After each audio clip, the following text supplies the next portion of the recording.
Hello, everybody. I am Trisha Hirschberger, and I am so excited to welcome you to today's CORSAIR live stream event. It's so cool to be back doing another one of these. And I will tell you from rehearsals, we've got a lot in store today that you should be very excited for. Thank you to everybody who is joining this stream across the world on CORSAIR's Twitch, YouTube, Facebook, and Twitter channels right now. We are watching chat as well as Origin PC's channel. So hi to everybody across all of the different platforms and all of the different chats. As I mentioned, we have so much in store for you today, so buckle up. We've got lots of surprises, including the reveal of a brand new CORSAIR product, which I've seen some people guessing at what that might be in chat. And I can confidently say it is not RGB shoes, although that would be amazing. And I love that suggestion. We will also have exclusive giveaways for you to enter today during the stream. I know a lot of people are always hyped for the giveaways, so get ready. We will have a Linus cameo today, as well as a quick look at Far Cry 6 with iCUE enabled, and a big gameplay stream featuring Tribes of Midgard with Lewis from Origin PC and more. Which, speaking of Lewis, would you like to come on in the stream and say hello from the Origin PC studio? Hey, Trisha. Hello, everyone watching across all these platforms, Twitch, Facebook, YouTube, and Twitter. Just want to say hi because I just moved around the Origin studio for this big gameplay stream. I can't wait to show you guys what's it all about. We're going to be playing Tribes of Midgard with iCUE enabled. So if you're really curious to see how iCUE and gameplay works together, be sure to tune in on the second half of the show. We'll be playing with Stefan Horvath from the Norsefeld dev team. We're playing with Roby Tech. We're playing with Bloody Faster. And we're playing with you, Trisha. So I can't wait to play with you later in the stream. So we're actually doing some cool gameplay there. That's it for me. I need to do more moving around over here, and I can't wait to play with you later in the stream. Later, Trisha. All right, Bye, get chat. it ready for us. I can't wait to see iCUE in action. See ya. All right. So yes, we'll see Lewis in just a bit. And I should mention that this is a live stream, so feel free to go ahead and ask us questions in the chat. We'll do our best to answer them during the Q&A session a little bit later in the show. And we've got a team of mods keeping an eye out for questions. So if we don't get to your question right away, that does not mean that we won't get to it later. So keep firing those questions and comments away. And as I mentioned, we're monitoring the chats, so we will address them as we can. Now, I would like to introduce our special guests for the first half of the show. We are so very excited to welcome Paul's Hardware to the stream today. You may know him from his incredible YouTube channel with PC tutorials, DIY building videos, reviews, and so much more. Thank you for joining us today, Paul. How's your morning going? Thank you so much for having me, Trisha. It's been a great morning. I'm so excited. I don't know what to say because I feel like I've never been part of a launch that's like this. I don't know. It's different. There's something special that like CORSAIR has never done before. And I'm not going to give too much away, but I'm really happy to be here and be part of it. So thanks for having me. Well, we are so happy to have you, and thank you again for being here. Also joining the stream today is George Maychris, CORSAIR's Director of Marketing for Components. George is here and there and kind of all over the place with CORSAIR for a little over 17 years, I believe, and is so knowledgeable about CORSAIR's products, as well as the PC hardware space in general. Thank you so much for joining us today, George. How's it going? No problem. It's going good. We're really excited. Got some cool stuff to talk about today. Like you said, I've been here forever, and every once in a while we introduce a new category, and I got to see us do everything from, the first keyboard to the first mouse to the first all-in-one cooler, and now we're talking about something new today. So let's get going. Woot woot. And I love that you did just kind of give a hint in first category. So I mean, you're giving us hints. We're here on the stream. Paul's here. George is here. I mean, George, you just want to show everybody what CORSAIR is revealing today? Yeah, let's do it. Let's roll the video clip and let everyone see it now.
So that is it. The Xenion 32QHD 165, our first gaming monitor ever.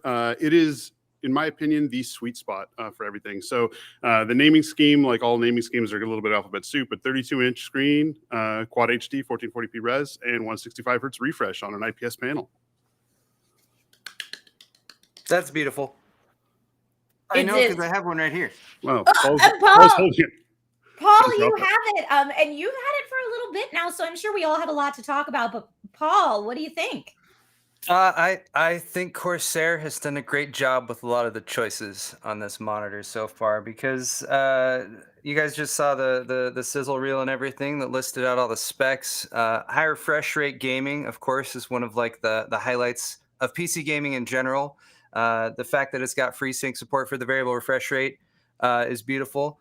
2560 by 1440 resolution, significant step up over a 1080 display, while also being like, actually you can push those pixels, you can push those frame rates with a reasonable mid-range graphics card. You don't need to be spending whatever graphics cards cost these days. What is it?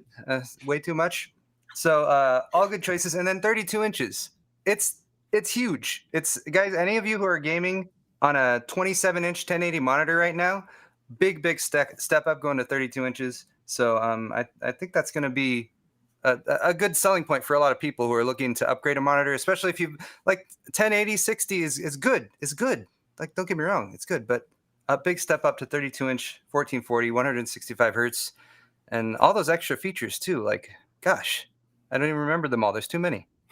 There's too many, and we will dive into all of them. I mean, my first thoughts, I actually got a chance to get hands-on with it a little ahead of time too, but I love the fact that it's got Stream Deck integration. I mean, I feel like the idea of being able to switch monitor inputs using a touch of a button is like a streamer's dream come true. It's like you've gone into my dreams and said, Trisha, what would you like in a monitor? And this is it. So that's super exciting. That refresh rate looks smooth as butter. Love the HDMI 2.0. It makes setting up your Elgato 4K 60 Pro Mark II much simpler. Yeah, overall, I mean, this is a really beautiful monitor. The Xenion is looking great. I love the stand as well. And like I said, we have so much that we're going to dive into in this Xenion monitor throughout the stream today. But seeing as we've already had some hands-on time with the monitor and we've gotten to show it off, we wanted to get you guys involved out there with our first giveaway. So let's do it. Our first giveaway is now kicking off for a Corsair Xenion monitor. You can enter for a chance to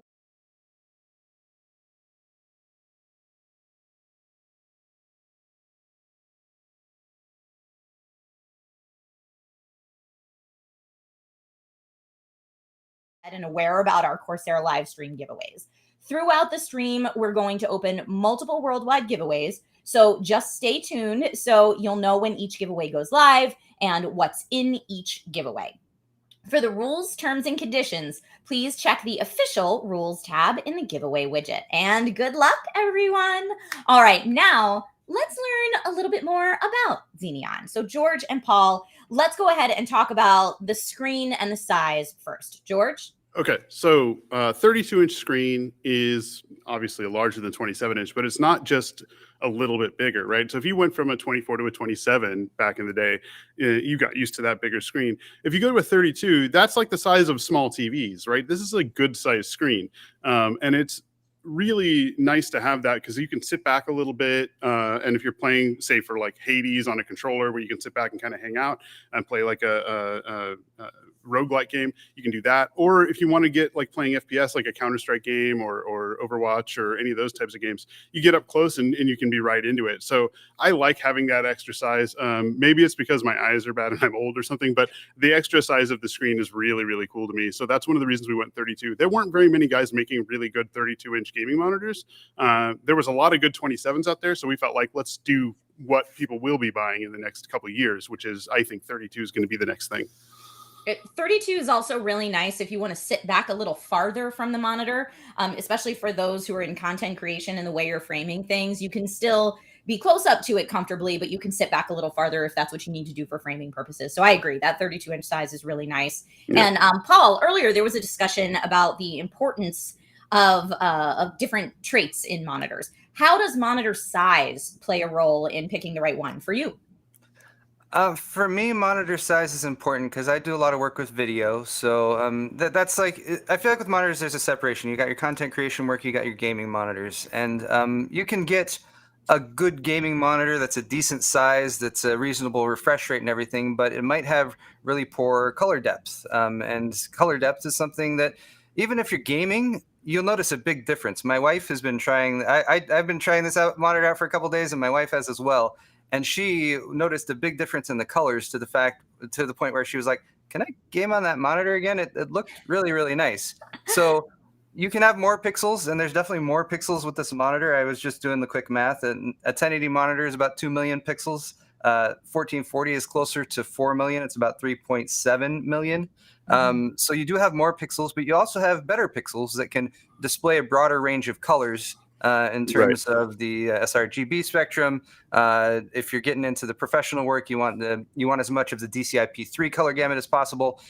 So I really like that the Corsair's managed to get both a high refresh rate 165 hertz panel that's also very big, 32 inches, that also has that great color depth. So right, and part of the color depth thing is the fact that we went with an IPS panel. So the in-plane switching or those types of panels are much better at color accuracy and viewing angle than the cheaper TN panels that you'll see on 240 and 320 hertz screens that you see on these esports monitors.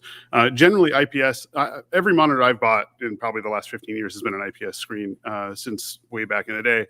I just can't handle the crappy viewing angles and color accuracy of TN anymore, especially for stuff when I game, but I also do work stuff, and being able to see whether this package is the right color, you need a color accurate monitor. So when you talk about the IPS panel, it also has color accuracy built into that, that we have 100% of the sRGB and Adobe RGB color gamuts, so which is really nice, and 98% of the DCI-P3 spectrum. So for content creators like you guys who do YouTube videos and stuff, you want to make sure that the content you're creating is being displayed correctly on the source that you're putting it on. So if it's going to be on YouTube and they're going to use this color space, you want a monitor that can display that color space 100%. So you see exactly what you're intending to see. I think it's really, really critical for both gaming and content creation to have color accuracy. And George, just for anyone out there who maybe has not completely dove into monitor specs recently and kind of needs a bit of a refresh, could you just kind of break down the differences between refresh rate and response time and why both would be important for gamers? Yeah, refresh rate is how many times per second the screen can show that image, right? So if you have a 60 hertz refresh, then it can show that image. It can refresh the image every 60 hertz. I'm going to get into the weeds on milliseconds and stuff. But if you go to 144, 165 hertz, you can refresh that image more frequently. So you can actually see the image being refreshed more quickly. It gives an overall faster feel. When you're playing a first-person shooter, especially any kind of Twitch response game, Call of Duty, Battlefield, any of those kinds of games, you really notice the difference in that high refresh. Even something like, I was joking, even just dragging a folder around Windows on a high refresh rate monitor feels way better. That's one of the things that I think is the biggest noticeable thing. And then on response times, that's like basically the best way of putting it is the delay of how fast your screen can change color from one color to the next, right? So if you're going from a high to a low darkness area, or going from an area that has different colors to a different other thing, the response time is how quickly those pixels can change colors in that time. So we're at 1 millisecond with our fastest mode. All monitors have multiple modes, and you can set that mode within the settings, the OSD settings. So the response time gives you how fast those pixels can change colors. Usually it's tracked in what's called gray-to-gray response time, or G to G. Awesome. And I mean, Paul, when you're recommending monitors to your viewers, how important is refresh rate, screen type, and response time when picking a monitor? For gaming, like anytime recently in the past couple of years, it's been one of the top features. Is it needs to have high refresh rate if you want to game, and you want to take advantage of the things that PC gaming lets you take advantage of. To say nothing of console gaming, which of course you could plug a console into one of these monitors too. But just having the most recent image that your graphics card has spit out displayed on screen for you just a little bit faster is very important. And I participated in a Linus Tech Tips video. Was that last year? Whenever the heck that was. And I was representing and perhaps maybe an older gamer, slightly older, maybe with slightly less of the response time as some of the younger gamers these days. And it helped me a lot, just jumping from from a standard 60 hertz up to 144 or going even beyond that. And whether you're a casual gamer like myself, or whether you're a professional gamer like Shroud or Mr. Grimm's, any of the people who are participating in that video, it helped everyone. It provides you with a definite advantage. So it feels a little bit like cheating when you're playing games, but really you're just taking advantage of the technology that's available to you. So can Totally. people And really give you a I hard want to time? get more, a little bit nerdier into the specs of the Xenion monitor. But before we do that, I know that some people missed the instructions on how to enter the giveaway. So I just want to go over that again real quick for you. This is our first worldwide giveaway of the stream today. It's kicking off on Corsair's Xenion monitor. Dun, dun, dun, dun. So if you want to enter for a chance to win, you can do that at corsair.com/live. On that page, you can watch the stream there as well as enter the giveaways. You will have 24 hours to enter this first giveaway, so you should have plenty of time to enter. And if you're watching this stream, you're already a step ahead and aware about our Corsair live stream giveaways today. Throughout the stream, we're going to open multiple worldwide giveaways, so just stay tuned and you'll know when each giveaway goes live and what's specifically in each giveaway. And for the rules, terms, and conditions, please check out the official rules tab in the giveaway widget. So again, I'm just going to say good luck, everyone. I know that Paul and George and I are gushing about this monitor, so we want you to have the chance to win it. So hopefully everyone is able to enter now, and that answers all of your questions. All right, getting back into the Xenion monitor. I know, George, the Xenion uses quantum dot technology, and we've already mentioned the super fast IPS panel. Can you elaborate a little bit more on the quantum dot tech? Yeah, quantum dot technology is kind of a marketing term that they use, but basically what it is very tiny crystals, and each crystal is a slightly different size. And based on the size of that crystal, the light that it allows through it and the luminance of it will change. So you can get different colors through different size crystals. So there's millions and millions of these little crystals over the backlight. On a typical screen that doesn't have quantum dot, you have a blue backlight and kind of a yellow film, and then you have the red, green, and blue pixels that get shined through, and then it basically displays those colors. Quantum dot basically takes the yellow film off, and you have a standard blue backlight, and then it goes through the different crystals, which pop up the color and gives you a little bit better color depth and color accuracy. So I think quantum dot, you'll see that as one of the things that high-end TV guys are using on some of their TVs. That gives you a lot better color reproductions and more vivid color, I guess.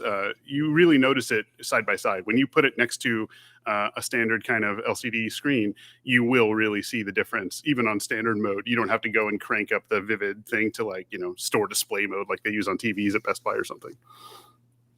Yeah, it's absolutely gorgeous. And Paul, you spent some time with the monitor, and I know you said that your wife was playing Overwatch on this. What were your family's impressions of the colors, the brightness, and the HDR on the Xenion? I mean, I feel like this phrase is used a lot with monitors and talking about colors, but they pop. That's really the best descriptor I can think of for it right out of the box. No adjustments or anything like that. Everything just seemed very, warm colors were warm. The resolution was nice and crisp. So yeah, like I said, my wife who has a gaming monitor that she regularly games on came back and requested, like, can I play on the Corsair monitor again? Because she was very impressed with the colors, and she also enjoyed the larger size at the same time. HDR support is also really nice. Color depth and HDR are akin to one another, but they're not exactly the same thing. So the fact that the quantum dot technology allows it to be HDR 400 certified is definitely a benefit as well for if you're playing games that support that. So yeah, just initial impressions without any calibration or anything like that. Also, I might add, was very nice. Just a great experience right out of the box. You know, it's funny you mentioned the calibration side of things too. And one of the things that I like actually is a super nerdy thing about the monitor that I like is that anybody who's had a monitor, where they have to use the OSD, the little control behind it. Either there's a bunch of little buttons or there's a little joystick behind the monitor. We have the little thumbstick back there, so it's really nice if you want to go back there and just kind of go through the menu. But all of those OSD settings can also be tweaked through iCUE. So because it has a USB hub built in, you can just open iCUE and change any setting, the brightness, the color accuracy, or color depth, or color white mode, or whatever, white balance rather. And all that other stuff you can change right through iCUE.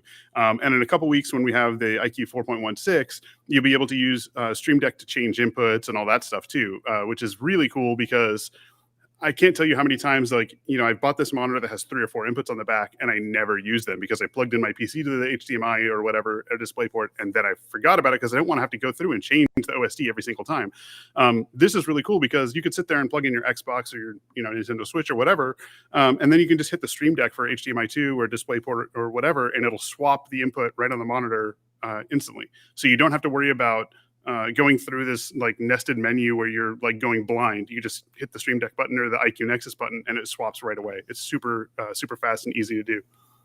That is so nice. I see a bunch of people. I'm watching the Twitch chat, and I saw a bunch of people saying, "Oh, that's so nice." And Galfurian says, "I hate fumbling those buttons." So again, as George mentioned, you have this joystick on the back if you do want to do it with a physical button. But having software control of your monitor is such a nice touch. Having the Corsair iCUE software tie-in is just beautiful. Paul, have you messed around with iCUE and the Xenion monitor at all? I haven't. I've played with them both individually, and I really appreciate all the work that Corsair has put into iCUE and developing it. It does a lot. The RGB control integration with a lot of the Elgato stuff. There's a lot that iCUE is handling, so it's great that you can also have it control the monitor now. And like George was saying, for any variety streamer who switches between sources, if you do PC gaming and you've got a few consoles or something like that, to be able to just hit a button on your Stream Deck to switch between those and even adjust different settings for maybe for a specific game or something like that, such a huge shortcut, and takes a lot of that. I've streamed before, and sometimes I'm good at it, sometimes I'm not. If you ever have that moment where you're like, hold on, guys, technical difficulties, and then you have that downtime where you're sitting there trying to mess around with something to get it work properly, it can kind of take the steam out of your stream, so to speak. So yeah, I was when we were talking about this in our rehearsal, I mentioned to George, like, I feel like you guys are kind of cheating. The Elgato tie-in, the Stream Deck tie-in, the fact that you can pop that up on your desk and do all that, and also it's got a USB hub built into it. I think that was mentioned in the teaser video, but easily connect all of your Stream Deck and everything up there as well. So it seems like, yeah, you guys are cheating. I just wanted to point that out. Speaking of cheating, since we're talking about the stream stuff anyway, one of the things that I liked about the stand on this, so the stand is a really interesting part of this we haven't got to yet, and I wanted to skip ahead to that part because we're on topic now. So it's fun for me because not only is the stand built way more rugged and durable than you might think. It's a solid cast aluminum hunk of metal that if someone broke into your house and you hit them with this, you would be fine. You would be safe. This thing is ridiculously overbuilt because it has a little 1/4-inch thread on top of it that you can use to mount a flex arm or a flex arm shorter long from Elgato to do your webcam or your digital SLR for your streaming, or mount a key light to it. You can mount anything that you can mount on the flex arm to the top of the right there. Thanks, Paul. To the top of the monitor, there's a little 1/4-inch thread there. So there's going to be a little adapter that's sold on the website, because not everyone's going to use it, but for $10-15, whatever it is on the website, you'll be able to buy this little 1/4-inch thread adapter, and it'll plug into any of the flex arm stuff we sell through the Elgato stuff, and then you can mount anything you want to those flex arms. We have key lights, we have digital SLRs. In fact, one of our guys has mounted a full digital SLR that he uses for streaming to the top of the monitor. You can't do that on a little chintzy, cheap plastic stand. You have to have a really robust stand to do that, because the weight of the 32-inch screen plus the weight of your digital SLR is being supported by this stand. So the stand is really, really robust and is something different. You can see in the pictures on the website here. This is kind of some of the examples that we had, but it screws right into the top of the screen, and you can offset the monitor arm one way or the other, the camera arm rather, one way or the other. So I really like it. If you don't like the stand, you don't want to use a stand, obviously it's VESA mount compatible. So you can just do a VESA 100 and put it on monitor arm or whatever you want to use, wall mount it. But that's something that I really liked, is that we thought about not just, the panel, but also the user experience of the stand and the interface and the OSD, trying to get, all the pain points that people don't even realize they have with their current setup addressed. Can I say thank you to George really quick for including that VESA? Is it VESA or Visa? I have no idea. I say Visa, but I've mispronounced my own name occasionally, so I must be the wrong guy to ask. That's a fundamental feature I look for in every monitor. It's like, whatever, you made a beautiful stand, height and tilt adjustment and all that good stuff. But can I take it off? Can I use a standard mount to use it with a monitor arm? Yep. For so many people, that's a requirement. So thanks for including that. I have seen other monitors that are like, we want to make it look cool, so we've just skipped over that. And well, it's funny because I bought a TV recently and it had its own wall mount in the box with the TV, because they were like, we don't want you to use somebody else's wall mount. We are going to give you the wall mount for this TV. This is the right wall mount for the TV. I was like, Visa? Visa. Like the credit card. Like the credit card. All right. Is what we're being told. But yeah, I mean, a TV coming with its own mount is so nice. But even if you're not going to wall mount this, the screen it's adjustable height for shorties like me. I always have that problem because I stream and I usually mount my camera over top my monitor. If my monitor sits too high, then I'm like looking way up at my camera and it feels super awkward. So having the height adjustment's great. The tilt is nice for, ergonomic reasons, however you're going to position everything. And did we talk about the thin bezels? Because those bezels are real tiny.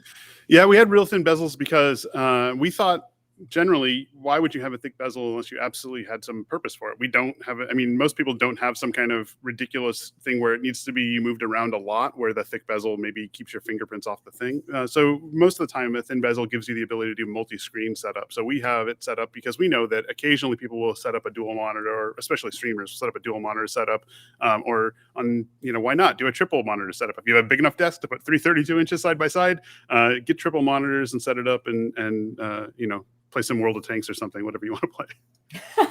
Is that your go-to, George? World of No, Tanks? I don't play World of Tanks. I'm shouting out to our PR guy who was a World of Tanks fiasco guy. So he loves World of Tanks, although he hasn't played in a while, but he was a huge World of Tanks guy.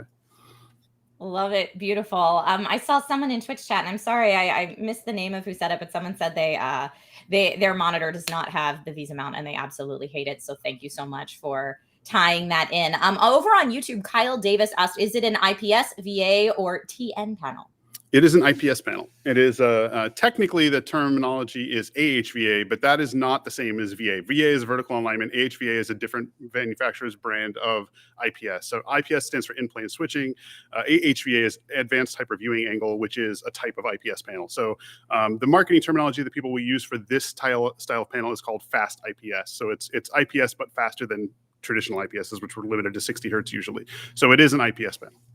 Nice. And Paul, I wanted to ask you, because you recently tweeted out a picture of your super clean desk in your studio, and it looks so tight and so beautiful. How important is it to you to have like a cable channel or some type of built-in cable management feature on something like the Xenion monitor?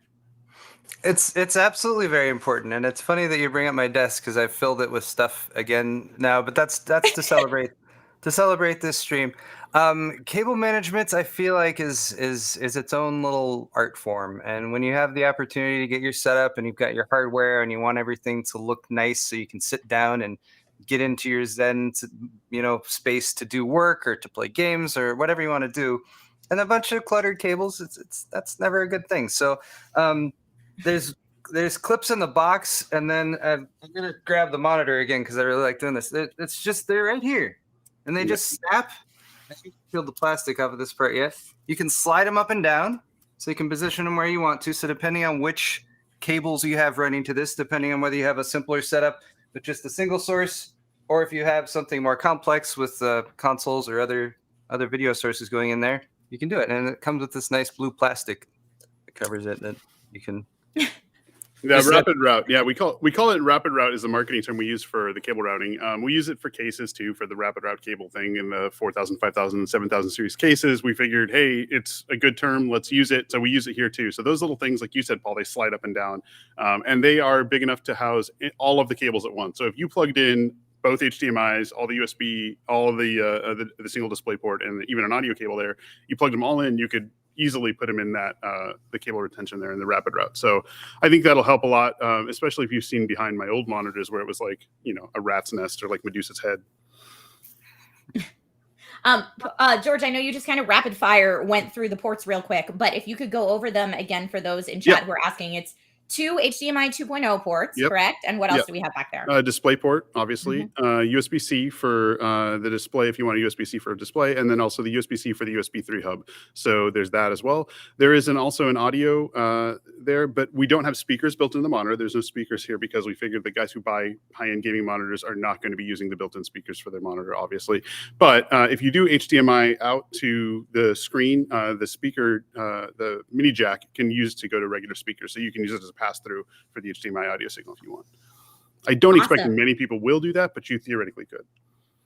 Awesome. I mean, Paul, George, any final thoughts on the Xenion monitor before we kind of move into the next segment of the event today? It's a small thing that George just pointed out, but the fact that you didn't include speakers, which is totally fine because monitor speakers are rarely any good, but also you still included the headphone pass-through for that, which is also something that if you've ever done streaming can be very convenient if you're doing capture on a different system or something like that and you want to stick with a single audio source via HDMI. You can pass that through to your monitor, plug your headphones into your monitor, and it can be a simplified solution versus trying to go with different sources. So small thing, but thanks for also including that, George. Yeah, that was your choice, right? Shout out to the Elgato guys because the Wave software, if you guys have ever used the Wave Studio software for the Wave mics, lets you choose all the inputs and mix all the inputs in software, which is really, really useful. So you can tie in any audio source to that, and I really like to use it a lot. So completely unscripted, off the cuff shout out to the Elgato guys there. Woohoo! Well, shout out to the entire team. I mean, the Xenion is really well-rounded, and I think would be the perfect addition to any battle station. Anyone would be lucky to have that there. At this point in the stream today, now that we've kind of talked about Xenion, we're going to take a deeper dive into AMD FreeSync. So Xenion does have FreeSync, and joining the stream to talk about it today is Michael Anderson from AMD, who will chime in and talk about all the benefits that FreeSync Premium brings to Xenion. Michael, welcome to the stream. Hey, Trisha, how you doing? Nice to meet you. Nice to meet you also, George and Paul. And where's Ringo? But anyways, yeah, hey, by the way, I wanted to mention a couple things. Your accessory mount that, that allows you to attach lights and cameras and that kind of thing. That's great. I love that. The other thing, too, is that Visa mounts, right? If you look at my orientation here, right, it probably looks a little odd, right? Because, I'm sitting here with Bob and Doug behind me from SpaceX, right? In the first Dragon X capsule. And my monitor is floating up above me here. It's actually a dental monitor arm, right, with a pretty good reach, right? And, if a monitor didn't have a Visa mount, I mean, I wouldn't even consider it, right? So, I think it's always a critical feature to have. Awesome. I love that you're coming to us from space, Michael. That's absolutely fantastic. Yeah, thanks for taking time out of orbit to help us out. Anytime. Not much lag or delay there with the stream either. Good. It's perfect. For all of those in chat who are asking about giveaways, don't forget we will have more giveaways coming throughout the stream. But Michael, I mean, we didn't spend too much time delving into FreeSync Premium earlier in the stream because we knew that you were coming on to talk about it. Can you elaborate a little bit about what FreeSync brings to the table in terms of a smoother gameplay experience? Yeah. So, I mean, FreeSync is basically a suite of features that's designed to improve the customer experience, right? Overall. Right, with any kind of video. Now we divide it up into 3 tiers, right? I think most people are aware of the basics, but let me go over that, right? Which is basically that the objective is to have the monitor display a frame as soon as the GPU has completely drawn the frame, and for the monitor to display the complete frame. A lot of people are familiar with things like VSync, right? where basically you sync your monitor and your GPU, and they both put out a frame, at whatever the monitor's basic rate is. Adaptive sync is the industry standard that we built FreeSync on. And what that allows the monitor to do is to quickly shift in speed to suit, the rate at which frames are being put out by the GPU, so that you don't end up with tearing and you don't end up, with lag or stutter. Right. So, we measure all of these things. Right. And when we certify a FreeSync monitor, we make sure that the lag is below, a certain point. Right. The latency. We make sure that it isn't flickering. Right. That's a kind of an important thing, because when you're changing frame rates really quickly, as you go up, as the frame rate gets faster, the monitor actually becomes visibly brighter, right? So when you're changing frame rates a lot, you get this kind of flicker effect. So we measure from different frame rates to different frame rates, and we make sure that the change in brightness stays within a boundary that we constrain, right? So that it keeps it nice looking, right? Doesn't flicker. Now we have 3 different tiers of FreeSync. We have the basic tier, which I think most people are familiar with, and that came out, like 2015, right? Basically it is a relatively small range, but it allows you to view, let's say, video, things like that, without seeing any kind of tearing, the creepy crawly line that you get going down, right? Then we also have FreeSync Premium, right? And of course, that's what the CORSAIR monitor is supporting, right? And that's really great. What it does, it's really geared much more for gaming. It has a much wider range. It's able to scan to a much higher frequency, but that range, that's what's really important. It allows it to support a feature called low frequency compensation. So what low frequency compensation is let's say you have a monitor that can scan from, we'll just pick some numbers, 40 to 100 hertz, right? Well, if you need to go below 40 hertz, it's not going to do a very good job. Obviously, it can't handle that, right? At that point, what we do is we'll double the frames or we'll triple the frames so that we stay within the monitor's scan range, right?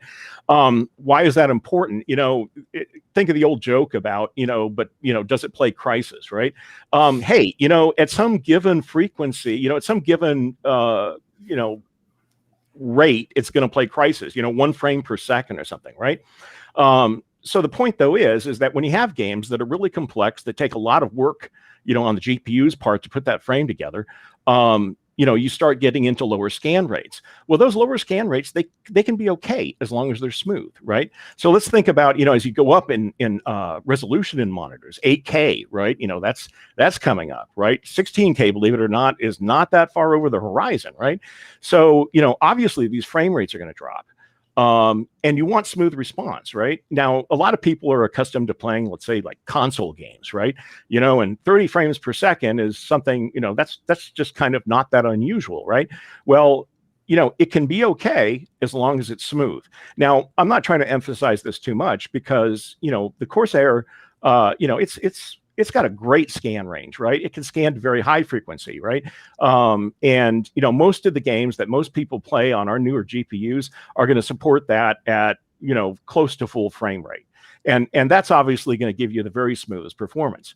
But the fact that it has this wide range means that you have the flexibility to go down to lower scan rates. Let's say you just don't have the horsepower on the CPU side, right? Whatever the case may be, right? If the horsepower is not there, it's still going to look good, right? And that's really important.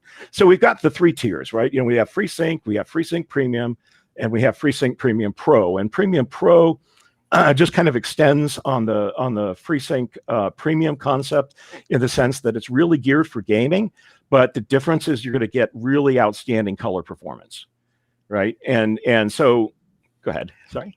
No, I was just going to say, you're such a wealth of knowledge, Michael. This is amazing. I feel like I've signed up for a masterclass on FreeSync. Oh, and I'm just sorry. sitting here with my popcorn listening to you.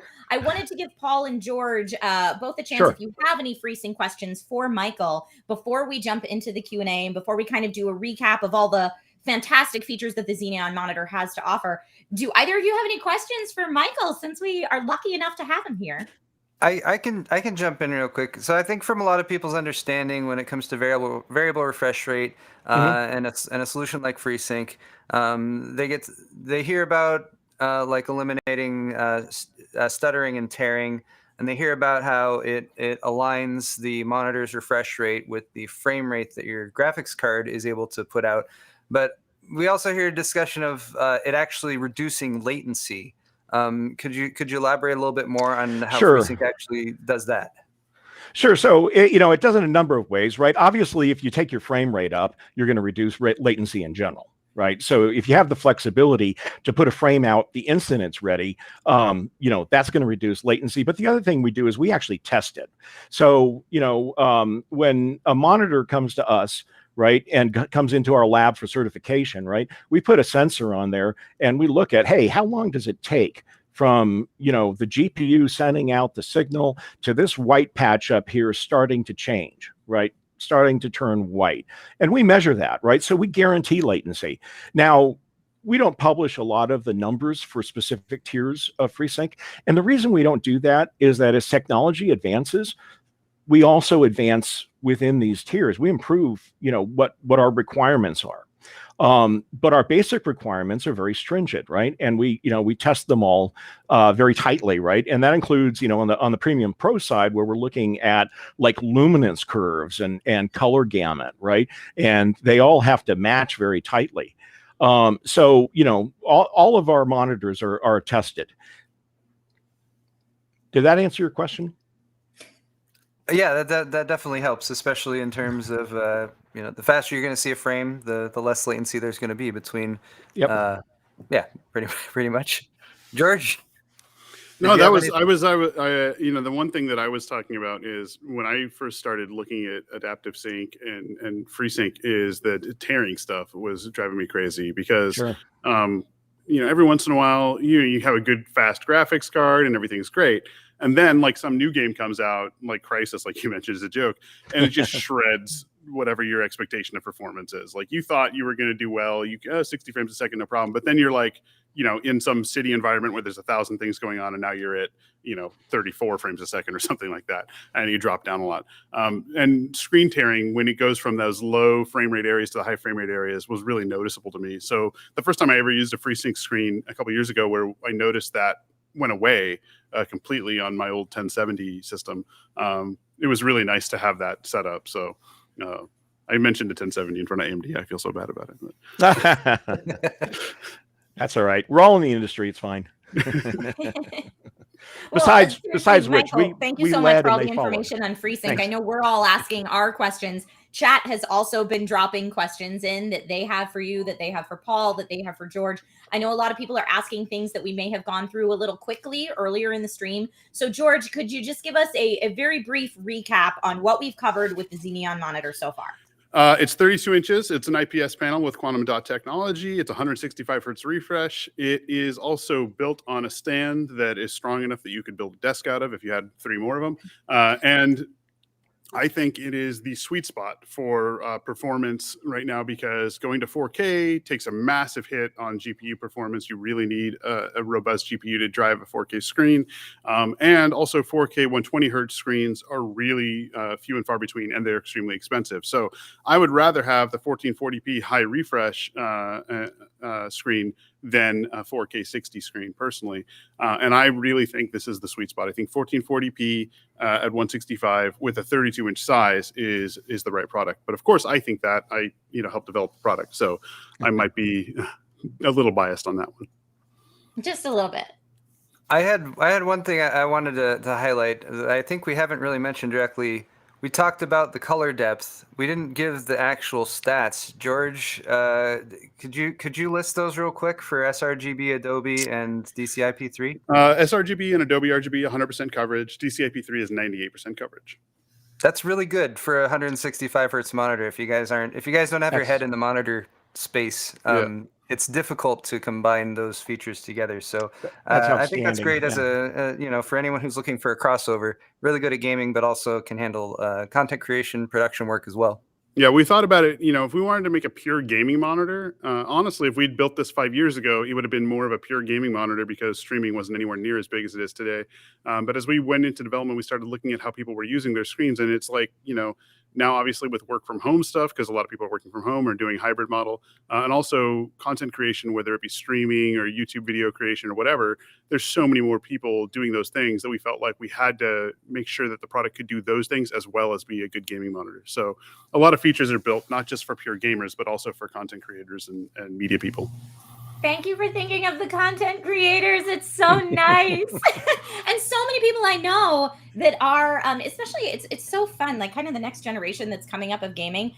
I find because watching YouTube, watching Twitch, all of that is just, it's such a natural part of how they consume content that I'll see nieces and nephews as they're playing games, even if they're not streaming, almost feel like they're talking, they're verbalizing their inner monologue as if they had a chat there. So I think so many people, when they game, are in their mindset that to have all those tools there to make it easier for them. For anyone who might be thinking, I'd love to start streaming, but it sounds really complicated or it feels overwhelming, the more tools that Corsair can give those people to make it a simple setup experience, like everything built into the Xenion monitor, the better. So it's absolutely fantastic. Yeah. All right, before we get into the Q&A, so chat, keep giving us your questions. Mods are pulling them out and giving them to me. I do want to let everyone know about our second giveaway today. I wanted to let all of you watching on Facebook, Twitch, YouTube, and Twitter know that we have so much more to come. Speaking of giveaways, I know you've all been patiently waiting, so here we go. This second giveaway, this worldwide giveaway, will be open for 24 hours, so you'll have plenty of time to enter. Giveaway 2 includes 1 Xenion monitor, 1 K100 RGB keyboard, 1 M65 RGB ultra wireless mouse, 1 MM700 RGB mouse pad, 1 Virtuoso RGB wireless headset, 1 iCUE Nexus companion touchscreen. So all of that is in this worldwide giveaway. You can enter for a chance to win at corsair.com/live. Now on that page, you can watch the stream there as well as enter the other giveaways.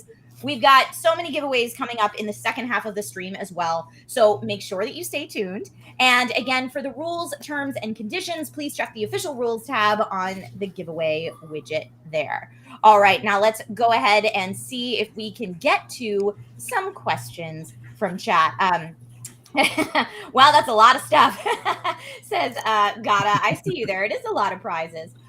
So we're going to open the question up to chat, like I said before, and let's see what we have here. I'll kick it off with the first one. It looks like Cornelius says, will the monitor have iCUE integration, like firmware updates, etc., or just having it show up in iCUE to flex? Are we just flexing with iCUE?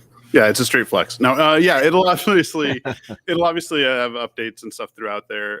We have different features and functionality that we can add to the product through iCUE software updates. So, like I mentioned, right now it works with Stream Deck and an iCUE Nexus. But in 2 weeks, when 4.16 iCUE drops, it'll have the input select changeability function in there. And who knows what iCUE 417, 418, so on and so forth may add to this going forward. But that was part of the function of doing this. Is like Paul said, it's kind of cheating when you own the whole ecosystem. You can kind of update things and add features later on that maybe you didn't even think you needed. And that's stuff that we looked at talking to content creators as well. So the Elgato guys give feedback. Even the guys at Scuff for the game controllers will give feedback.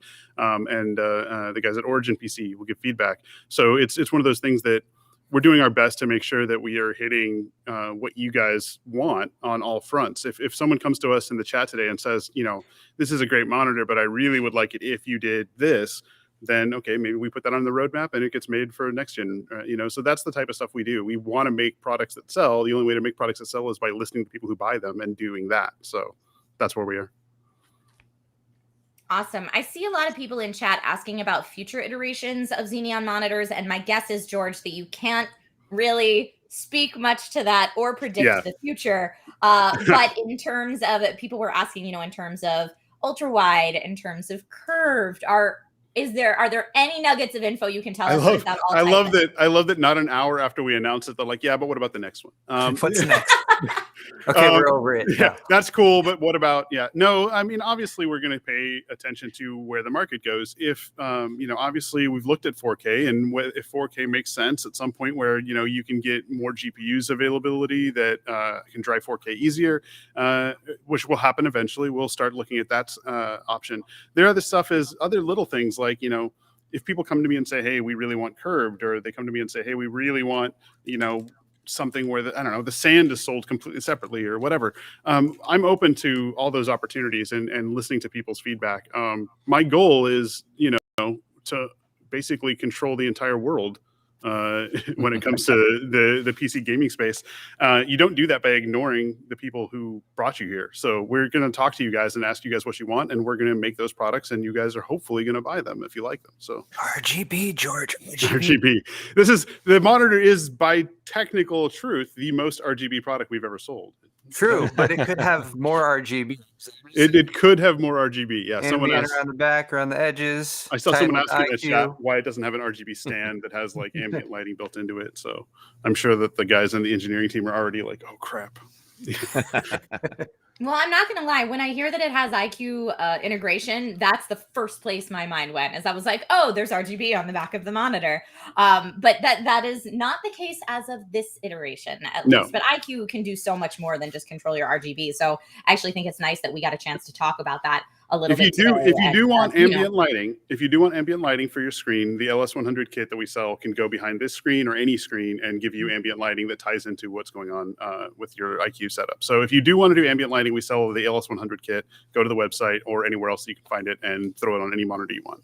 Preferably this one, but Oh, someone did ask where you can buy this. Corsair website will have it. Also, Best Buy in the US will have it, and the Origin PC store for you guys who are buying in the US. And then it'll start showing up in more places pretty soon. Okay, perfect. I have a question for Paul and for Michael as well. We were earlier looking a little bit at that beautiful triple monitor setup with the Xenion monitor. Paul and Michael, do either of you have games that you prefer to play on a triple monitor setup? That's a good question. Michael? Yeah, maybe something like Dirt, right? Rally type games, I think are really well, rally automotive games are really well suited to wide displays. Mm-hmm. Yeah, that's true. That's true. I mean, like in an arcade setting, when you sit down, so if you have your own home foot pedal, your own control screen at home, having that nice immersive triple monitor around you would really simulate that arcade experience. Paul, do you dive into any games that you would prefer a triple monitor setup for, or would your triple monitor setup be mostly productivity?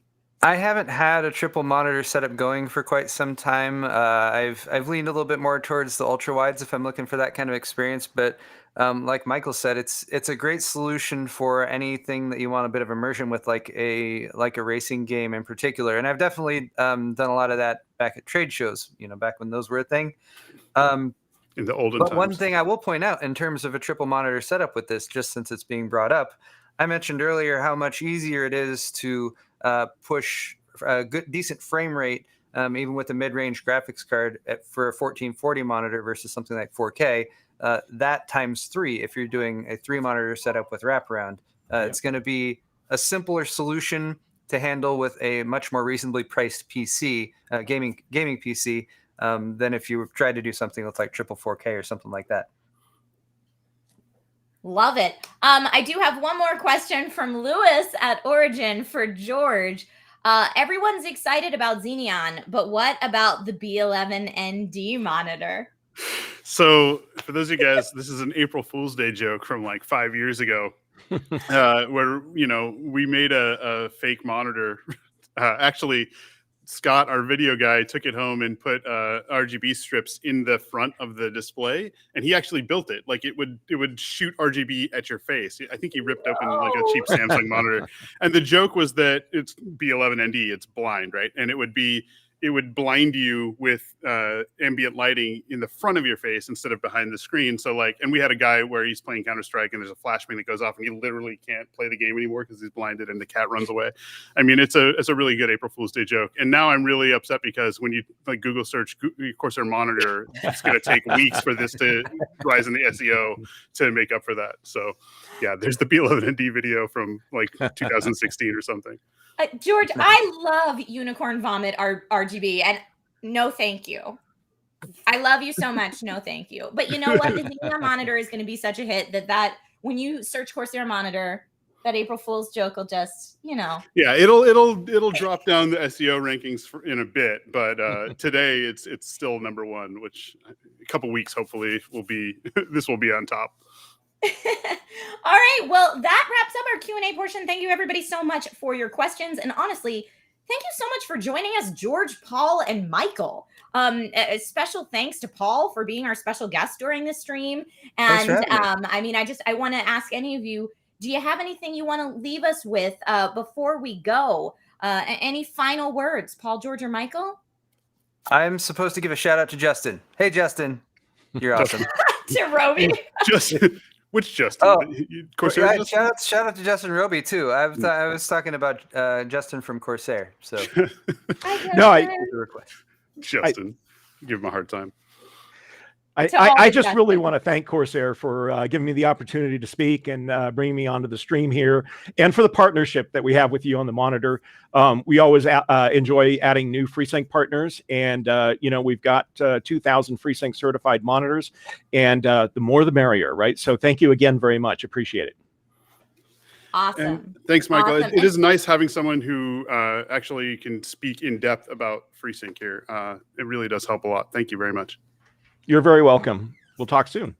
Honestly, this is like the best panel. Now, there's a lot more to the stream left. The stream is not ending now. Only this early portion of the stream is ending because George, Paul, and Michael are all very busy people. And we will, just after this, transition to some live gameplay using iCUE, so you can really see how that gets into it. But before we say goodbye to everybody, I know if you're not all gone, I do have one more. I just want to shout out Paul again. Thank you so much for being our special guest today. Folks, if you want to see more of Paul, make sure you check out his YouTube channel, Paul's Hardware, for tutorials, guides, reviews, so much more. A super clean office sometimes, sometimes not. Paul, thank you again for being here today. Thank you so much for having me. And Trisha, you're doing a great job too. I had a lot of fun today, and I'm going to go play some games on this monitor, quite literally. Yeah, let me know what you think. All right. Do it. Awesome. Thank you so much to panel for the first part of our stream today. You guys are the best. Bye. Chat agrees. Thank you much. I can see. Bye, guys. Bye-bye. Bye, everyone. All right. So again, that panel was incredible. I feel like I learned so much in the last hour, and I hope you guys did too. And we got a chance to really take a deep dive into the newly revealed Corsair Xenion monitor.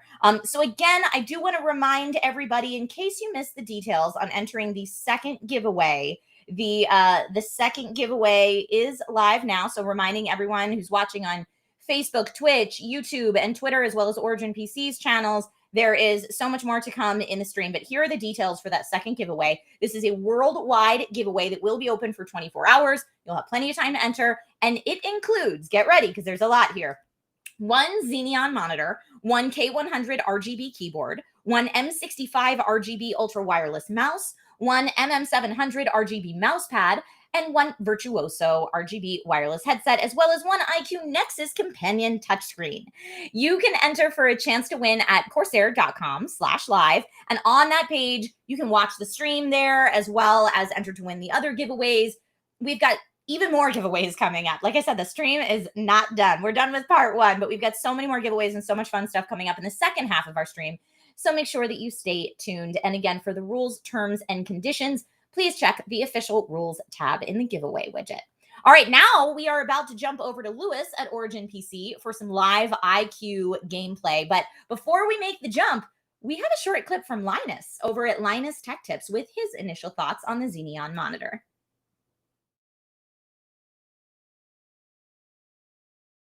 Hey there, it's Linus from Linus Tech Tips, and I'm super excited to be one of the first people who gets to experience Corsair's new Xenion gaming monitor. They've made some really strong choices with this display, starting, of course, with the resolution and refresh rate. It's 1440p at 165 Hz. That's gotta be the sweet spot for a ton of gamers these days. It makes more sense than 4K 60 because it's easier to drive, but obviously it looks a lot better than 1080p.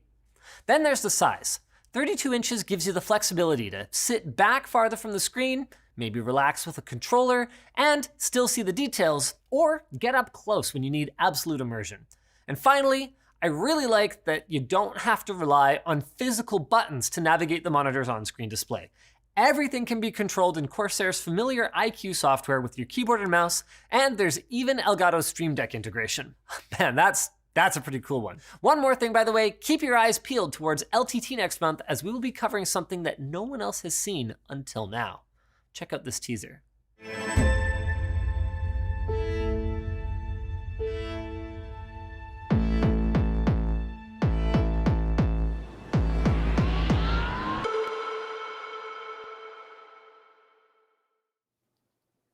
What was that? Trisha, what in the world was that?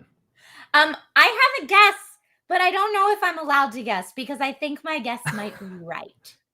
So I will keep my guess to myself. You know what I'll do? I'll write it on a piece of paper, put it in an envelope, and write the date on it and seal it so that when we find out, I can be like, ha ha, I guessed right. Watch, I'm totally wrong. But I'm pretty confident in my guess. See, I can't guess either, unfortunately. I can't guess. I'm in the same boat as you. It's like I can't guess because I feel like I would spill the beans just like that. But that's all you're getting, chat. That's all you're getting. Hello, everyone. My name is Lewis, and I am your co-host for the second half of the stream. We're going to be playing Tribes of Midgard. Just as an FYI, we actually have a fancy setup here at the Origin PC studio where if I wink to my team, I'm going to go ahead and turn it on real quick just so people can take a look. So there I am right there. You can see Trisha as well. So the reason you guys didn't see the setup earlier is because guess what I have? I have the Xenion monitor in-house ready to play Tribes of Midgard. Actually, let me change up my screen there so you can just see the game and enjoy the setup here. So we have a ton of iCUE accessories. I'm going to go over it all shortly, but also want to shout out everyone watching on the Origin PC Facebook, Twitch, Twitter, and YouTube channels, as well as the Corsair ones, because, you know, I'm Team Origin here, so I got to shout out all my friends over there. I see you guys chatting over there. I have if I'm looking over down to the bottom, by the way, that's you guys. So I'm just like, I don't want to say I'm looking down from you guys. I'm saying, let's say I'm talking to you guys from Valhalla. And anyways, bad joke. It looks so amazing, and I'm so excited for you to go through like every little bit of it. But it's also very dramatic right now with the lighting. Like I'm like, ooh, we're so dark and moody. So I'm glad that we get to see your face there in Valhalla as well. Yeah. So right now, the only light that's hitting my face is the monitor. There is no other light, and also the iCUE devices as well. So I was playing with the key light earlier. The problem is the key light is that you can't get all the iCUE goodness. So we're just going to stick to all the iCUE components and accessories, and also the Xenion monitor being the main light source. Before I get into it, though, I want to say, let's see. I'm just checking right here. All right. Let's talk about the accessories. Because as you can see in the main shot, let's go to the main shot so you can see what's going on over there. Break down that setup for us. I mean, I'm sure if I'm asking a million questions about it on the inside, probably so are most of the people watching. So what is exactly going on with that setup? Break it down.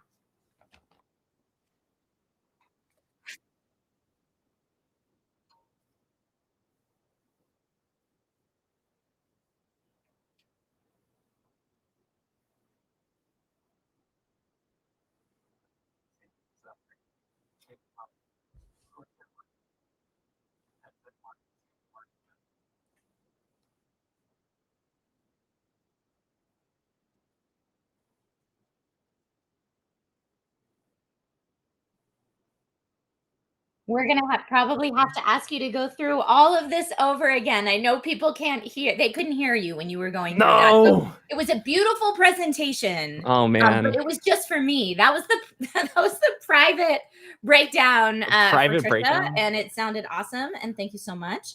But let's go ahead and do it again. And see if we can try again. Corsair in Twitch chat says take two.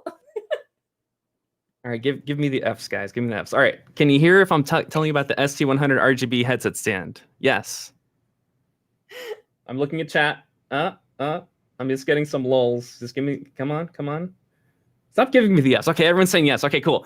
So we got the headset stand on the left. Then after that, we have the LT100 light tower on the left and the right of the Xenion monitor.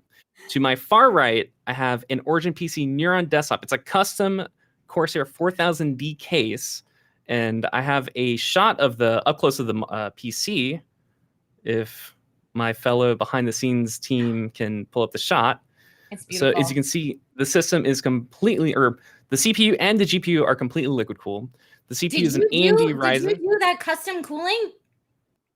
Me, no. That was PJ. For those of you who might know on the Origin PC streams, he is our pro builder here in the studio, or an Origin PC.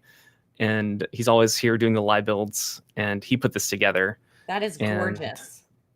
Yeah, it's got all the cool Hydro X liquid cooling components, which we have liquid cooling on the CPU and the GPU. The CPU is in chat asks if you know if those are soft tubes or hard tubes. They're soft. They're soft. Okay. Yeah. And this is the PC that I use for gameplay streams here at Origin PC, which conveniently we're using today. When they were asking, like, oh, do you guys need a custom PC build? I'm like, no, I already have one. I have this one. This one's great. It has all the iCUE, you could imagine. So CPU, Ryzen 9 5950X. GPU, GeForce RTX 3080. Again, both are liquid cooled. You can also see that I do have an Elgato capture card down there, but we're not using that today. It's there, though. As for the RAM, we're using Corsair Dominator Platinum RGB RAM. It's 32 gigabytes. We're using 4 sticks, so you get all the RGB goodness there. You can see that in the shot. And for the fans, we're using QL fans. So that's enough about the PC. Let's go to the top right camera, where you can see the keyboard, the frame of the monitor, and the mouse. And also my Elgato Stream Deck to my right. So for the keyboard, we're using the K100 RGB keyboard. I don't know if, are we looking at right camera? I can't tell. So I'm putting in faith that I can see right camera. For the mouse, we're using the Dark Core Pro mouse, which I'm using wireless today. And it's got plenty of battery power, so I can play for the stream and then some. And then also, as you see in the bottom of the monitor, there's some light there. Note, the Xenion monitor does not have RGB strips automatically on the monitor. I personally attached an LS100 starter kit to the rear of the monitor and also to the rear of the desk. So we're going to jump to a shot that I took earlier of behind the monitor so you can see what I've done. So we have two pictures. We have one showing the light strips behind the Xenion monitor that I added, and also one that's right below the frame. You can see my hand. If you jump to right camera, you can see like where the light is, so I can kind of like hovering over it. Nice. So when you're looking at it from my perspective, you can see the Corsair logo lit up, which is pretty cool. So for those of you out there that are planning to get the Xenon monitor and you have an LS100 starter kit, by all means, I recommend doing it this way because it's really cool to kind of see like the glow underneath the monitor. So, and I also added some sick setup, Lewis. That looks beautiful. Well done. And I also added the LS100 strips to the rear of the desk, which we have a picture of that as well. It's going to look kind of funky, but you can see the light strips mounted on the desk itself. So we have lights everywhere in the back. We have the two stands. I forgot to mention we have the MM700 RGB mouse pad, which also has iCUE lighting. And we also have Elgato accessories in play. I'm using an Elgato face cam. That's how I'm talking to you guys today. And an Elgato Wave 3 microphone, which I am talking to you guys today. And also multi-mounts on the Wave microphone and the key light that's behind the monitor, which I'm not using the key light today because it'll completely wipe out all the cool colors, and I don't want to do that. Well, and anything I else see I'm some missing? people in chat that are like, wait, but more RGB? And the reason for that is because, I mean, Lewis is going to be playing. We're going to be playing with some special guests today. It's going to be awesome. But while we are playing the game, you're going to see iCUE in action. So the more lights, the easier it is to show what iCUE can do when tied in with gameplay. Yeah, so Tribes of Midgard is an iCUE-enabled game, which means that when stuff happens in the game, so if I level up, the lights will react accordingly. If I am close to dying in the game, the lights will react accordingly. If I travel to a new biome, lights will react. And it's really cool. And I can't wait to show you guys how it looks in action, because right now we're in the menu light zone. So right now everything's kind of calm. So there's nothing crazy going on. I also muted the game so you guys don't hear the game right now. Okay, perfect. Before, I teased it a little, but Lewis, can you tell us what to kind of expect in the second half of our stream today? Yes. So we're going to play Tribes of Midgard for 2 hours. And our special guest, if you guys missed it earlier, we have Tech. He's there. He's waiting in the wings, but we're going to add him soon. So we're going to jump to another video clip, but before I introduce everyone, we got Tech, we got Bloody Faster, and we got Stefan from the dev team. But they're going to join us after we show this clip coming up soon that Trisha, I think you're going to talk about. I think that's the only major things happening for our second half is we got a ton of gameplay and we got a cool little clip that you're actually part of, Trisha. I saw it. Yeah. So. And more giveaways. Lots and more giveaways. Giveaways. Can't forget that part. I know everyone just talks about the giveaways so much. I'm so excited about the RGB. I'm kind of like, I need to share. I've been working on this desk for so long. It's just like I need to show the world what I've done. So, well, what you have done is beautiful. We got a really nice look at it right there that you can see. Okay, and there's a live look. Wave to us from that look right there. Left or right? Yep, right there. Hi. So yeah, we can see you. This is kind of the look. We're going to get to see the iCUE integration in action. It's going to be fantastic. We're playing games. We've got more special guests coming on for the gameplay portion. We've got more giveaways. But before we get to all of that, I got a chance to speak with Ubisoft about iCUE in Far Cry 6. So check out this video of me chatting with the Ubisoft team about Far Cry 6 and iCUE.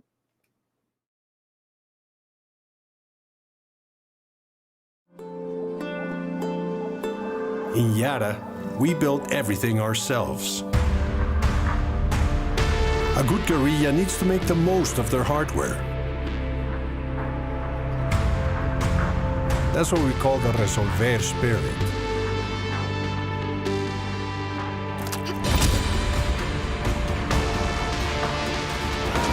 To take down Castillo, you're gonna need the right tool for the right job.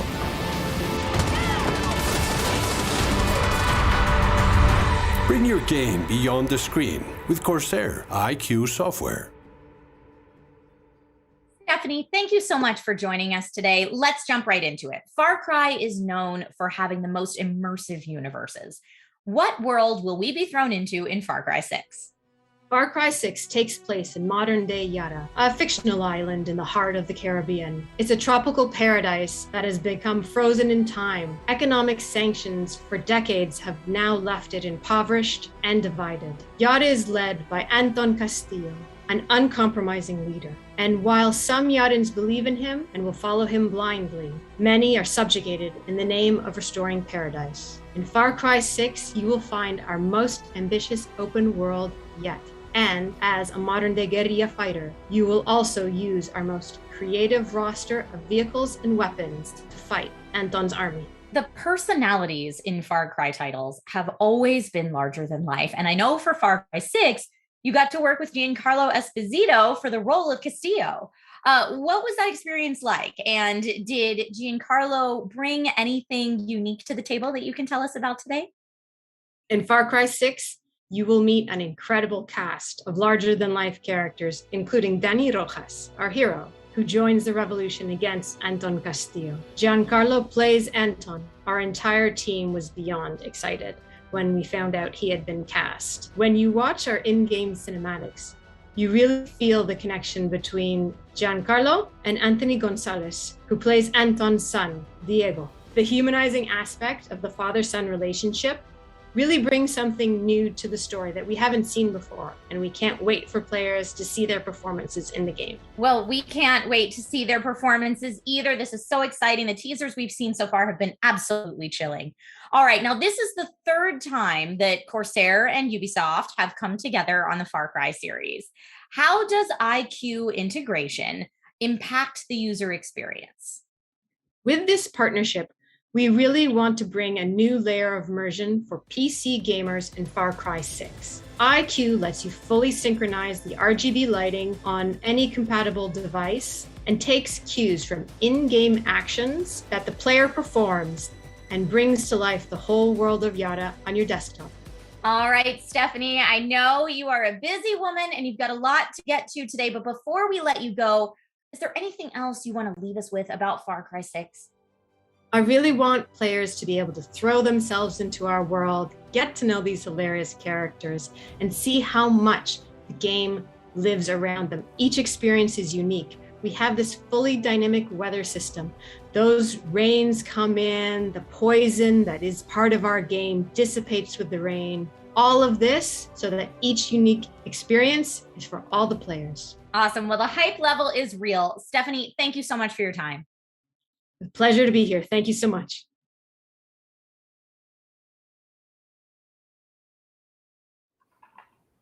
Trisha, what was that all about? That was a great little talk you had with the Far Cry team. It was so fun. I am so excited to get hands on Far Cry 6 and meet that little dog Chorizo in person. Chorizo has stolen my heart, but I know it's Far Cry, so something bad is probably going to happen to that dog, and I'm going to be sad. No, don't put that energy out there. That dog must be protected at all costs. That's all I'm saying. If anything happens to that dog, the island will be knocked out. Anyways, joining us is Stefan from Norsefell, the Tribes of Midgard development team. And we're extremely excited to have him on board because it's always great to have a dev team member tell you how bad you're playing at the game. Stefan, welcome. Thank you so very much. No, I don't think you guys are going to be bad at this. This game is about growing and learning, so we are in the right place.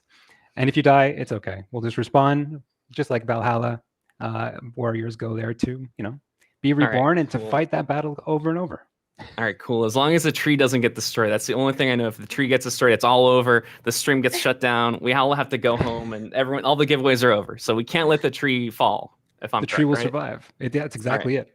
So, Stefan, for people who might be watching this in chat that have not seen any kind of previews for Tribes of Midgard, if you could give like a quick synopsis of what this game is for people who don't know, how would you describe Tribes of Midgard? Okay, sure, yeah. It's a 10-player co-op game with a unique blend of action, survival, roguelike elements, where you, the NIR, defend your village against the relentless onslaught of deadly spirits and gigantic brutes hell-bent on bringing on the end of the world. So you basically protect yourself from the Jotnar, these giant beings, and you're protecting your tree. You just want to make sure that thing survives. Yes, and that's... I'll say about the giants. For those of you who don't know, that there are, I don't want to call them boss monsters. What's the proper term to call them, Stefan? Ooh, that's a good question. We call them the Jotnar because that's like their Norse names, and they are these. I would imagine they're like boss monsters because we also have our saga bosses as well, which maybe we'll have a chance to go see. If our tree is doing well, we will go take a little venture. That's the hope. All right, so we've been doing a lot of chat here. Let's see if we have a team assembled. We have 4 out of the 5, but I'm going to jump to the game screen just to show everyone how it looks real quick. All right, so no longer you will see my face blown up. Now you're just going to get the game screen. I'm also going to turn the audio, chat, and also everyone in the panel over here. Please let me know if the game audio is too loud. All right. Are we cool? Doesn't sound too loud to me, but I'm looking at Twitch chat right now to see if we have any feedback. Yeah, this is really important because once I set the game audio, I can tweak it further thanks to the Elgato Wave software. So I'm just making sure that we're good. Sorry, this is really important to me. Whenever I do gameplay streams, I have to make sure the audio is good because it's gonna haunt me till I'm gonna be in bed and be like, the audio is wrong. People are saying if anything, it's a little too low. It's not, or sounds good. If anything, too low, but good. Excellent. So let me do a quick check over here. Check on Roby. So I have a special team here. So let me see if I can just do a quick invite. Actually, no. Let me do the menu invite. All right. Stefan, it's such an honor to be getting to play this game today with you. I feel like you're going to be able to give us all the pro strats and kind of run us through, like, I don't know, whenever I see like a dev's favorite features of a game that they spent so long working on, it feels like it's such a special treat. So thank you for giving your time today. Oh, thank you for having me. I'm super excited to play with you guys. This is what this game is all about, bringing people together. That's basically Norsefell's motto, actually. It forges new genres to bring people together. So let's do this. Yeah. And actually, I was going to make the joke. I know, Stefan, when you guys had, or I have a couple of YouTube videos showcasing Tribes' 10-player co-op, the joke always is like, man, that sounds great. I just need friends. And we're fortunate enough today to have a team of people playing the game together. So for those of you interested in checking out Tribes of Midgard, this is how it looks like when you play with friends. It's true. Did you, Lewis? Did you tease who the friends are yet, or are we keeping that a surprise? Yes, I did mention their names actually in the beginning and a couple minutes ago, but we can, yeah. So Bloody Faster, Twitch streamer extraordinaire, singer, cosplayer, is joining us right now. Bloody, welcome to the panel. Hello.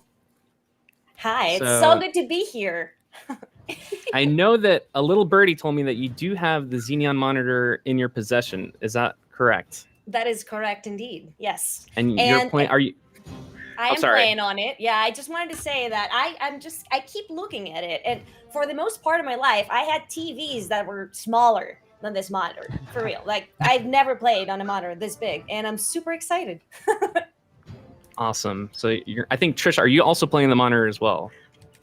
I am not currently. No, I have one of those super weird streaming setups where I game on an ultra wide, and then when I stream through my Elgato, I have to adjust aspect ratio and mess with frame rates and all sorts of funky stuff. I'm actually very excited to swap it out. For productivity reasons, the ultra wide is my best friend.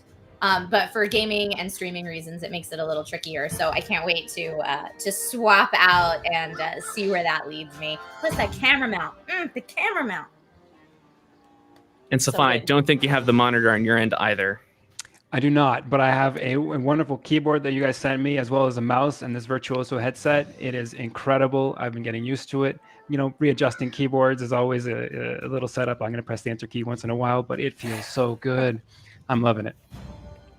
Perfect. As well as the lights, actually. The LT100 is really cool. Oh, yeah, so you have the towers. Do you have them next to your monitor, or do you have them set around your room? I can't tell because I have them right now next to the towers right now on either side. Yeah. All right. Perfect. So you'll have the effects. Have you actually seen the effects in your, I guess, playing the game, or is this your first time seeing it? Yeah. I played some with it yesterday, and I was watching the lights go off, and I was like, oh my God, all right, so is that telling me the tree's going down? Okay, this is the giant coming in. I'm in a new biome. It was really exciting. I like that kind of feedback. So as a designer, really cool. I like that. All right, so I'll be sure to shout it out too, because we have multiple cameras on our side of the studio. We have a left camera, the right camera, and also a sky cam kind of capturing everything from the top. If you want to show Skycam really briefly, don't full screen that one though. Wow. But the Skycam is a cool shot that kind of shows what's going on over here. Awesome. Roby Tech is our final guest that will be joining, but it looks like according to the team there are some little technical issues. I wish if Roby was on, I want to be like, hey Roby, welcome to the Origin PC stream. We're not building a PC today. Got him. Because for those of you that know, Roby is a massive tech YouTuber, Twitch, social media extraordinaire. He's all over social media. For those of you that follow tech, graphics cards, or anything, you most likely have seen Roby Tech's content. And I'm excited to have him on board to join us in Tribes, but he will join us when he is ready. But we're going to get started. And Safan, if you're correct, Roby can join us at any moment, correct? Well, if we start the game, he needs to be in our match before we start, actually. Okay. Because we're going to do a group-only game. If we had done a open matchmaking, then anybody can join. But I don't think we're doing that in this case. No. Because, for the purposes of the stream, that's generally a good call for the purposes of a stream like this. I do also want to remind everybody who's watching this right now that Tribes of Midgard is out right now. So if you are watching the stream and you haven't checked out the game before and you're like, that looks right up my alley, I would like to play that, you can do that. And also, I think we might be giving away codes later.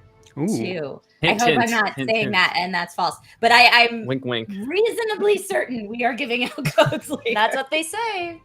Check your sources, Trisha. Check your sources. That's super cool. And we also have an update coming out next Tuesday, October 5th. So look forward to that. And we're out on PS4, PS5, and PC. Yeah. Perfect. Can you tell us, are there new features or anything in the update? I don't know what has been said, so I can't tell anything. I'm sorry. I can't eat the beans. I see Gleeby Cool in chat. Trying to get all this right. Says so hyped for the update. Oh, it's great that we have people that play the game in chat. That's one thing I love is when we have people that have experience in the game in chat, and then they can just be like, "Oh, children, please, can we do something wrong?" Or That always they happens to me definitely during are. gameplay I've stream. seen so many people in chat already that are like, Tribes of Midgard's such a good game.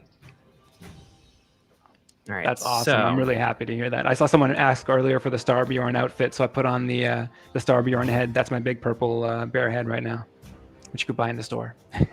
It's awesome. Very cool. I like the marking there on the eye.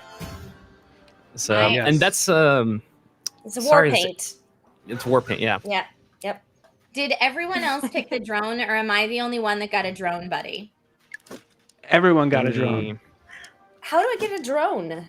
So I would suggest you go to your customize menu Mhm. and go to character, and then all the way to the right, you'll see a little paw print. That's where you get your lovely little drone. Oh my god. You also have, I if mean- you actually pre-ordered the kit, you also have Solera and Maniko. Yeah, Maniclo is so cute. Yeah. So So cute. cool. So pick whichever one you like. If you've I unlocked the starter kit, I would suggest putting one on as well. That's actually in the same menu you're in right now. Just go all the way to the left, and it's the backpack. And that will give you the ability to have a starter kit. So when you start the actual match, you're going to have, for example, if you have the villager starter set, as I see Lewis does right now, you're going to start with a weapon and a full armor kit, allowing you to actually be stronger than what you would normally be when you start our match. And we have several starter kits that you can unlock through the reward track and through challenges. So look out for those. They really help your gameplay. Huh, Yeah, and I'm looking where through did the you- reward track now. I'm looking for that starter kit. It's in the backpacks. I don't know that I have that. I You don't guys will have just have that, to deal with my unfortunately. noob gear. Yeah, so once you hit level 2, you'll get access to this. So it'll probably be right after this gameplay. Perfect. And then you guys are good to go. And that allows you to it's the harvester kit. So basically allows you to harvest without a tool. That's going to be our first job, getting tools. Yeah, because this is a survival-based game. Okay. Exactly.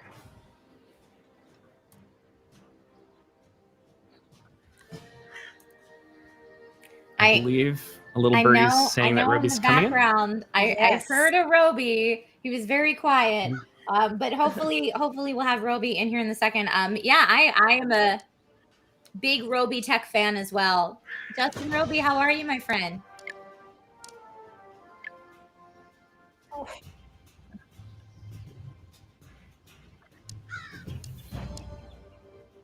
I'm telling Excellent. you, we need a technical difficulties category on Twitch. So that We whenever do. anyone's You're streaming so and runs right. into an error, you can switch it into tech difficulties, and then the tech angels of the Twitch-iverse can come by your stream and help you out. It's just, I mean, I think probably is because it was because Paul gave me a shout out, even though he didn't mean to, and then that just after that, everything else just went downhill. So, yeah, I think I can play. I'm ready to go. I think I'm good to go now. All right, let me double check and make sure you're on. There you are. Excellent. I just sent you the invite over Steam. Super awesome. Oh, Assistant Group no longer exists. Okay. So we have pets abound here. I love seeing everyone's pets. It's great. Do pets fight? Pets do not fight. They're cosmetic and they will follow you around. You could pet them, though. If Oh, you that's stand really still. important. That is the That's important really part. important. That's it. Yep, Okay. Yeah, it's really yeah. There we go. If It's you like it choose has the to be that drone as your energy. pet, can you pet the drone? Of course. Of course, yeah. It does a really cool Drones animation, need too. some love, too. So, Roby, since you've just joined us, I know that Lewis mentioned it earlier, and probably a lot of folks who are in chat might already know who you are. But just in case you don't, Justin Roby, aka Roby Tech, PC builder extraordinaire, and all-around A+ human being. Oh, thanks. Is joining us today, and I was mentioning in chat to you earlier, Roby, that this might be the first time you and I have gamed on stream together before. Yes, we. I don't think we've actually ever played a game together for sure. But Board games? Maybe board games, but not video yeah, games. I don't think we've ever played video games. I'm coming in. All right. Everyone in chat is applauding whoever's mechanical switch keyboard we can hear. It's beautiful. That's mine. We love it. Sorry. I had to switch everything, so I'll move the mic away. I like clickety, and I've just gotten to the world of custom keyboards, so it makes it that much more fun. So sorry about that. Just let me know when you're in the game. so I can Yeah. send another. I feel like I'm bombarding Roby with a bunch of Steam invites. It's like, join us. I think I have Join to. the call. I have to do it from. I think I have to do it from the Steam menu. Mm-hmm. Yeah, try that. That would be a good idea. Okay. You can hold also on. write. Hit that good old shift tab. Yeah, and you can just join directly on them if you have them in your friends list. Okay, here we go. The second I see Roby, I'm gonna immediately just go right into it. I know people are dying because I want to show the gameplay, especially with the lights when they're enabled. So, Stefan, I hope you don't mind that I'm a total noob in this game. My first time playing it, so I'll be a quick learner. I believe to make it. you proud. Thank you. I believe it. I ain't got any worries. And I mean, if we die, it's okay. I'm gonna help, kind of trying to guide us. Exactly, and we're gonna keep going at it. It's just the tree. We're gonna have to protect our tree. So we have whenever to it gets to protect the tree. nighttime, I'll somebody protect it has with to my be life, literally. at the tree. That's good. And That's good. Bloody Faster, what types of games do you normally stream? Varieties, all sorts of goodness. Action, adventure, RPGs. These are my top. Like a lot of horror games in the mix. Yeah. Not so much multiplayer games because it's hard to get people together to play set games, especially on stream sometimes. But yeah, all sorts of stuff. It's a good call. I mean, Tribes is also solo, so you can feel free to play solo. It won't be as it has a different balancing compared to the actual matchmaking, so you'll have an easier time. But it's a recommended experience multiplayer. Multiplayer is a lot of fun. Always playing with friends, whatever game that is. That's my jam. We're getting in there, guys. Don't worry. We're gonna get in the there. clickety clack ASMR is amazing. I personally enjoy it a lot. I'm just kind of like mentally like, I can't see anyone right now. I'm only looking at the game screen, so I can't see any of your cameras. But I just imagine Roby just like going to hacker man mode, like, all right, this is Yes, it. I am literally doing everything within my power right now, not to just to have going through the having fun. That's what I'm doing. I'm having fun. That's what it is. Fun. Technical difficulties always know when to strike. You know, the worst possible moment is that's it. Right there. Yeah. Everything just breaks. Yes. It's true. Judge Jeff in chat says this game is so much fun with friends. You're just teasing us, Judge Jeff. You're like building the anticipation right now before we get in there. So you said there's single player mode. Is there a campaign mode? Or is it just levels? So the saga mode is pretty much like I guess what we would consider a campaign, where you can go in and you can fight a saga boss. And we have an endless winter that hits at some point in time. It's called Thimble Winter. That will kick off around day 15, and it will just be endless nights. So it will be very difficult to progress and do other things in the game. There are people who manage to do it because they're like really awesome at this game.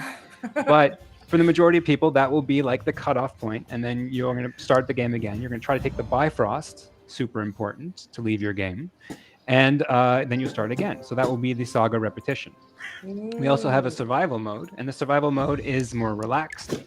You can play upwards of 100 days, and you can keep going. That's like 16 hours of play. So, you know, it's something you can really spend your time with a lot of your friends. You can invite them anytime you want. So you're not really limited to having to start the game with them at the beginning. Oh, that's awesome. That's awesome. That is actually an obstacle a lot of the time when someone has played a game a lot and then it's like, I'm over leveled. We can't play together. But this is awesome. Yeah. Like, see, I'm level 1 and, you know, there's a level 16 in here. So. Yeah, I still need to work on this. I mean, like, I've got about 400 hours, well, on Steam anyways. I mean, so whatever that means. But I do have a lot of hours in this game, but I have not been able to play on live as much, unfortunately, because I work on this all the time. And then, you know, there's all these other games that are coming out, especially this time of year. Yes. So when I have gotten the chance to play, I tend to erase my progress, unfortunately, to start again, to make sure that I understand the actual progress people are going through. Because I'm actually a live designer here at Norsefell. And as a live ops designer, my job is to really find out what people are doing, what's happening, and what kind of errors they're having, as well as curating the shop and like just the content of the game in general. But really listening to our community is something that we love to do because they've been with us forever through all our betas and our alphas. It's been incredible. Big shout out to our mods and our Midgardians. You guys are awesome and our helpers. And as well the team. The team's awesome. It's true. I wanted to just kind of give an update for chat who are in here and are like, what's going on with Tribes of Midgard? We are just getting the party together right now. So far in the party, we have Purpled Lies with the big bear head. And who is Purpled Lies? That's me. That's Stefan, which is awesome. Okay. And and our party just we're remaking the party. So we're gonna join a new party. But All we right, have Purple Lies, we have Bloody Faster and Roby Tech here. So as soon as we're all able to join the party, we're going to go ahead and start off. And this will not just be some really fun multiplayer. This is also going to be a beautiful iCUE demonstration. Lewis has worked so hard behind the scenes to get all the RGB there, and it looks like our whole party's here. And I just have to say, I'm the best looking of everybody. Roby Tech's avatar is naked, but truly, yes. You're starting like a true that was an intentional choice. I must add. Like I was like, I want to wear nothing but the shield. That's how confident I am in my gameplay. Like everybody knows that the skimpier the armor, the better it is. So it's the better the person too, right? Like it's all in all, like absolutely quality gameplay going to happen today. Yes. I mean, not gonna lie, that's why I went with Raw Top. I was like, there's big bulky armor, but if it's just cosmetic and doesn't provide any like extra defensive stats, I'm going armor pants and bra top. We're going. You know, it's really funny that you guys mentioned because we do have a naked strat right now because we have a rune called Nothing to Hide that actually boosts your damage for each armor piece that you're not actually wearing, and it gives you a ton of damage. So I mean, like, it's a fantastic meta. I mean, like, you're going into this. If I find any of those runes, I'll pass it to you happily. Also, don't tempt us, Stefan. Don't tempt us. Or with weapons. It's all about teasing. All right, let's do this. All right. All right, Stefan. So please tell us, what are we going to do? Right now, we're looking for flint and fort grass. If you guys have a harvester kit, you can harvest trees and rocks as well. So if you don't have a harvester kit, you want to be making these tools. To make these tools, you need to pick up your flint and your branches, I believe. Right, so run around the beginning area and see if you could find anything. All right, I also don't want to get too far either. Yeah, I went too far, I think. Or did I? It's okay. It's not a problem. You have a recall stone as well. I'm not sure if you're playing on keyboard or mouse, but it's the T button on keyboard and it's the right-click button on mouse to recall. I wouldn't suggest doing it now, though, because it has a timer.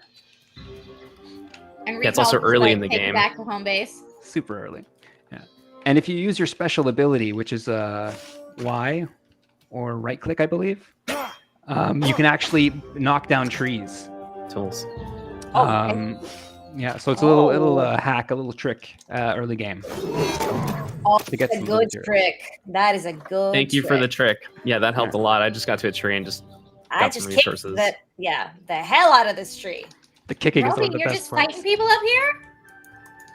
Trish, make sure you have muted trying to in-game. keep it real. Make sure I have what? I hear double sound. Maybe you're not muted in the voice chat in the game. I had to put it on push to talk. It's true. Because it's I have a 2 PC setup, so I have no audio to my game computer at all. Let me mute my mic just in case to that computer. Does that fix it? Yes. There we go. Oh, I just thought Trisha was in God mode. I was like, all right. I mean, also cool. And Roby, I don't know if you intentionally just swung your sword at me, dude, but I thought we were friends. Yeah, I just wanted to make sure that your armor was active. You're fine. Everything's good. It's not. I'm in just undies right now for some reason. I lost my armor pants. Well, everything you started with when you were in the lobby is all cosmetic. So if you don't actually have armor, you will not see your cosmetics. I have my little villager starter kit. That's why I already have a sword and stuff. Exactly. So you're built to go and attack. Yeah. So when you guys have your materials, I would go back to the town, to the village, and go into the top left vendor. That is our tinker, and you can make yourself some tools. If you knock down or kick down any red trees, you can also heal yourself. Make potions. Sorry, that's what I meant to say. I think I'm bringing a party over to you guys. Let's see if they follow me. Yep. Like a friend. Ooh, where are you following me? Yeah, I'm bringing them right over to you at the gate. Roby and Bloody. I got a friend. I'm coming. Hello? I got him.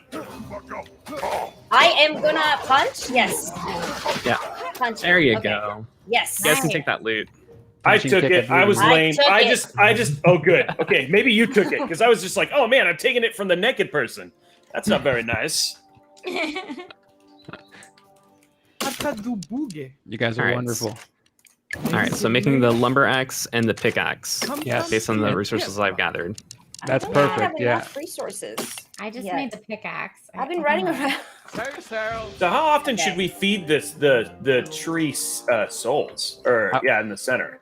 So I wouldn't do it just yet. Your tree souls actually affect how much you can get healed in the village because the tree itself emanates these heals, which is really awesome. So we want to keep it above over 5,000 if we possibly can, but it's not necessary. Okay. At the beginning of the game, it's actually more important and more interesting to upgrade the villagers, in my opinion, because that gives you access to other tools, other abilities. And the tools, for example, if you upgrade your tools, you're going to get more resources when you farm and more souls. So that's super useful to invest early. Got it. It costs about Perfect. 250. It's 250 souls to upgrade right away. So I don't know if Bloody Faster, if you have any souls to pump into this tinker here. I just got a what did I get? An axe, I think. A lumber axe. Awesome. Well, can you try upgrading the tinker? It's a left button or G, upgrade. There I we believe. go. Yeah. Let's see. We're just I'm all working- hanging out here crafting. I'm working. I I'm working have on getting donated. souls. That's what I'm doing right now. Everything I've got. Perfect. What's up, party?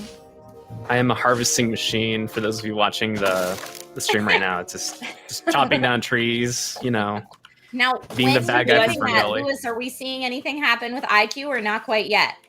Right now we're just in the forest biome right now. Once I level up, which should be in a little bit, you'll see a reaction happen shortly. I'm going into this Bramble's Fortress.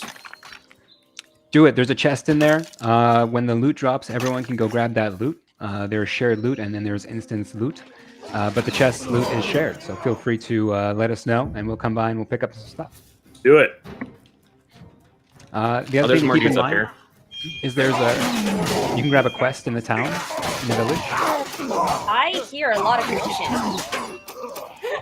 Who is? There's action going down. Yeah, Ruby and I are currently taking down this fortress. Oh my! Why not? Bloody, for This a person's hot pretty second, strong. I thought you were being chased by a wolf, and then I realized that was Oh, Roby. Be careful, Roby. Watch out for that witch. Yeah, that witch is really strong. My bodyguard. Yeah, I was Okay. trying to use the explosive on him. The barrels, yes. Yeah. Quite Some hits. effective. Oh, I'm out of here. Ooh. Yeah, let's take a break from this one. It's okay. So You for can come those back of and try it you- again later too. Watching the cameras, the iCUE just notified me that I leveled up and had a fun little reaction there, if anyone caught that. nice. I'm gonna go get some heals. Yeah, so there's heals in the town. You can go talk to Dagny, and her heal's on a 2-minute cooldown. So hit that. Yeah, she's my best friend. Mine too. It's true. All right, I just fed the seed some souls. All right, all right. Thank you, Make- Dagny. You're my favorite. Make sure to grab a quest as well if you guys can. And nighttime is approaching. So in Oh, about Oh, I have need to to grab pick a up the quest. yeah, Okay. go to the quest board, grab one of those. You see a weapon on there that you like, choose that one. Otherwise, the easiest ones are going to be easier to achieve than the harder ones. Oh. Can we just grab all the quests if we want, or just pick the ones we want to take? Oh, there's only one quest available at a time, so you Okay, can't okay. actually have all of them at the same time. Now, sometimes your quest will depend on what biomes you have activated as well, because if you open up your map, you will see where the exclamation mark brings you. And sometimes those are much further than others. Yeah. Oh, it's marked on the map. Okay, there we go. Yeah. I'm So, yeah, petting the tonight- pet. Oh, beautiful. Oh, she's way up there. Oh, yeah. We all So we're get going to the have... same quest. The No. Oh, Not necessarily. We might have them, though. Which one do you have? fun times. I think it was the first one that was on the list. Okay, yeah. I've got the harshest winter, so no, we do not have the same quest at the moment. I like how you got fun times and I got Carpenter and Mead. Apparently, they know who the cool person is. Oh, wait. Are these just quests that are kind of all over the map? Randomly go get one, or is there like a quest board? There's a quest board in town, and then there are quest givers everywhere around the map that they will direct you to. Oh, So right this now is not going to work well. Nope. It's nighttime, so if you have 3 people here, that's perfect. And you want to kind of defend. This is scary. each I'm going side. back. I'm naked and afraid, and I'm going back. Not sponsored, by the way. Not an ad. So I am fighting over here in the top right of the village. Yeah, I'm defending the bottom. With all my might. Wait, I need a weapon. Oh my god. It's okay. Unarmed skill. It's okay. Oh, there's a bunch on the left side. I'm going full they're Captain coming. America and just beating people with my shield. Perfect. That seems fine. Check the left Yeah, side. right. Oh yeah. The NPCs lose health too. Oh no, they can die. Oh. The NPCs will do their best to help and fight to their death as well, trying to defend the tree in your town. They're so wonderful. Let's go, blacksmith. Yes. Oh, we did it. Great survived job, the night. everyone. So I'm gonna dump my souls, not my souls, but a bunch of my materials into the communal war chest, which is over to the right between the blacksmith and the armorsmith. And basically, anybody can use the resources that I've dropped in there. If you'd like to drop some in there yourselves as well, then we can basically share our resources and make some more items. Beautiful. Yeah, that's actually really useful. So if you didn't get enough branches or resources to make armor, weapons, I would definitely suggest coming to this chest. And you don't have to go to the know. chest, actually. You can go straight to the one of the villagers, and you can actually build directly from the villagers. The armor is almost level 2. He just needs 3 more souls. Very cool. I've upgraded the tinker. And if you guys want to go ahead and upgrade your items, you can. Great. Thank you. I want to kill that witch. And since we all leveled up, we have the ability to choose a class. Now, since you guys just started, you have the hunter, I believe, and the ranger. Double check here. Yeah, the ranger and the warrior unlocked. I would suggest pressing escape and go to blessings. Oh, poor guy. And if you like more of like a Dark Souls-y types of play, I would really suggest the warrior. You have an invincibility dodge roll in there. If you like the bow and arrow or more of a range play style or even just more speed, the ranger is the way to go. Ooh. I'm not enough blessing points. Okay. All Guys, right, I'm I warrior. bought pants. Just want to let everyone know I bought pants. Yay! Yeah, Trish is going on up in the world. I know. I'm still naked. So here's the armor. You just gotta talk to armor, and they can get you hooked up. I'm just keeping this armor in business All over right. I need more beautiful. souls than that. All I right. like the work you guys are Here we doing. go. All decked out. So we're gonna have Roby, to. how we're you gonna wanna doing over start- there? I cleared out another camp. Okay. I'm a camp I clear. saw that there's the farm and the lumber yard. At what point should we be trying to fix and build those back up? So we're gonna need resources in order to do so. It's a great question. Oh, Is that a good thing or a bad thing that happened just now? We leveled up actually, so you have another blessing point to spend. I believe. That was a bad thing. Hold No, that was a good thing. Everything's great. And when you're out on I think your- it said. I'm sorry to interrupt because it says a massive undertaking. Defeat the approaching Jotun. The Jotun. Oh, so it is a That- bad yeah. thing. That's The actually what Jotun popped up. is in. Sorry. Yes. Yeah. Yeah, I was worried for a second. I'm like, I think everyone's taking it really easy right now. I'm kind of like concerned. I'm like, that's the big enemy. We're okay. We've got a few days before it comes into our zone. Oh, okay. I thought it was like immediate. I'm like, oh no, panic. No. We got a little bit of time, but it is on our map. You can see a little red triangle. It's pointing into the direction of where the actual Jotun is. Oh, okay. Yeah. So we want to make sure to actually take him out before he gets to our base because he will just wreck. Okay. I'm gonna scout ahead out of curiosity. Please do. And if you guys find a shrine, it's like a little star icon on the map.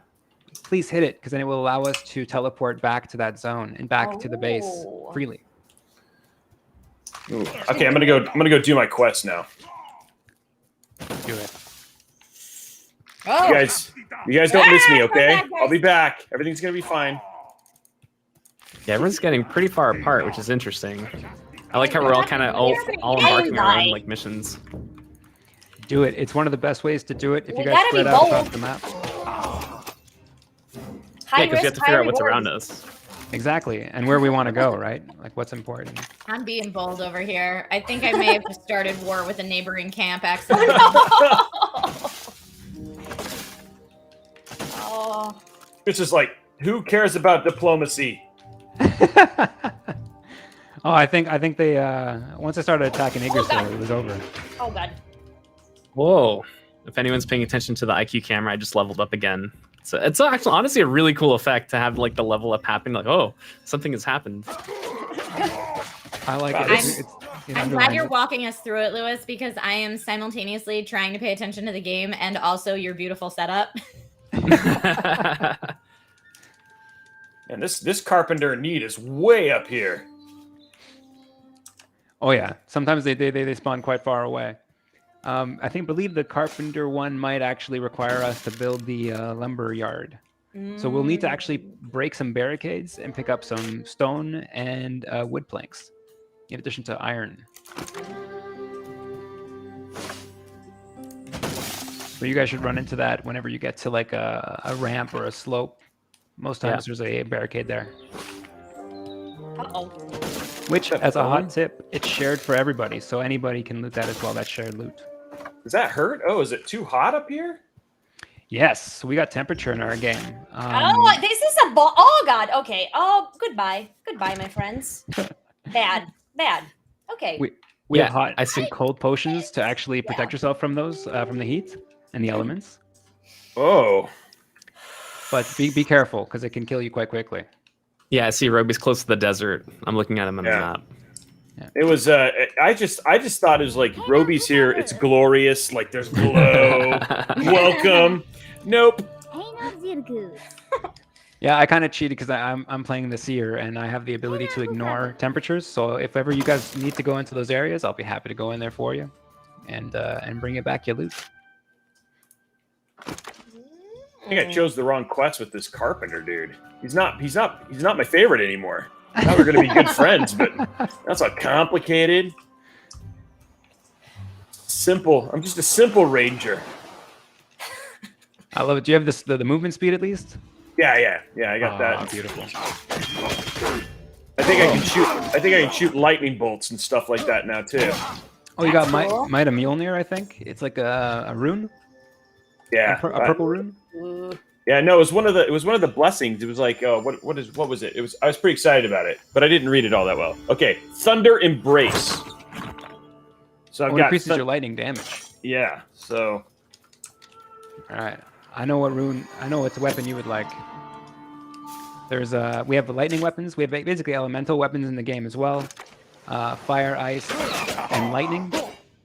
And dark, actually, satyr. Oh, okay. The lightning is one of the coolest because it actually helps you kill the hell things, those things that attack at night, much quicker. So super useful. Okay, the Jotun is coming. Did you see him? I hope someone saw that. But I saw a message that said so. So Hell things will soon appear around your village. Did I start another war? Oh yes. Way to go, Trisha! Starting wars. Wait, what was the first war? I was trying to have a pacifist game, but no. I mean, you get leather when you take down other people. How do you is there a hug it out option? I mean, that's what I'm looking for. I don't think we're gonna be able to do that this time. Not with Trisha playing. I'm sorry. I just want to shout out to chat. We are currently playing Tribes of Midgard. It's currently 5 of us. We have Stefan from the dev team, Trisha, Bloody Faster, and Roby Tech. We're all playing together in the same group, and we're working together to protect the village and, apparently take down Jotun. I keep mispronouncing. I'm sorry, Stefan. It's okay. I mean, Norse is not necessarily something that's always on our tongue, minus the Monday, Tuesday, Wednesday kind of thing, because that does come from Norse mythology. But no, it's a Jotun. Jotun. Yeah. Jotun. Yeah. And Jotun are if you're talking about multiple ones, but we don't have multiple ones attacking just yet. That would be cool. I'm As growing end to up like having- to defend the village. I'm on my way.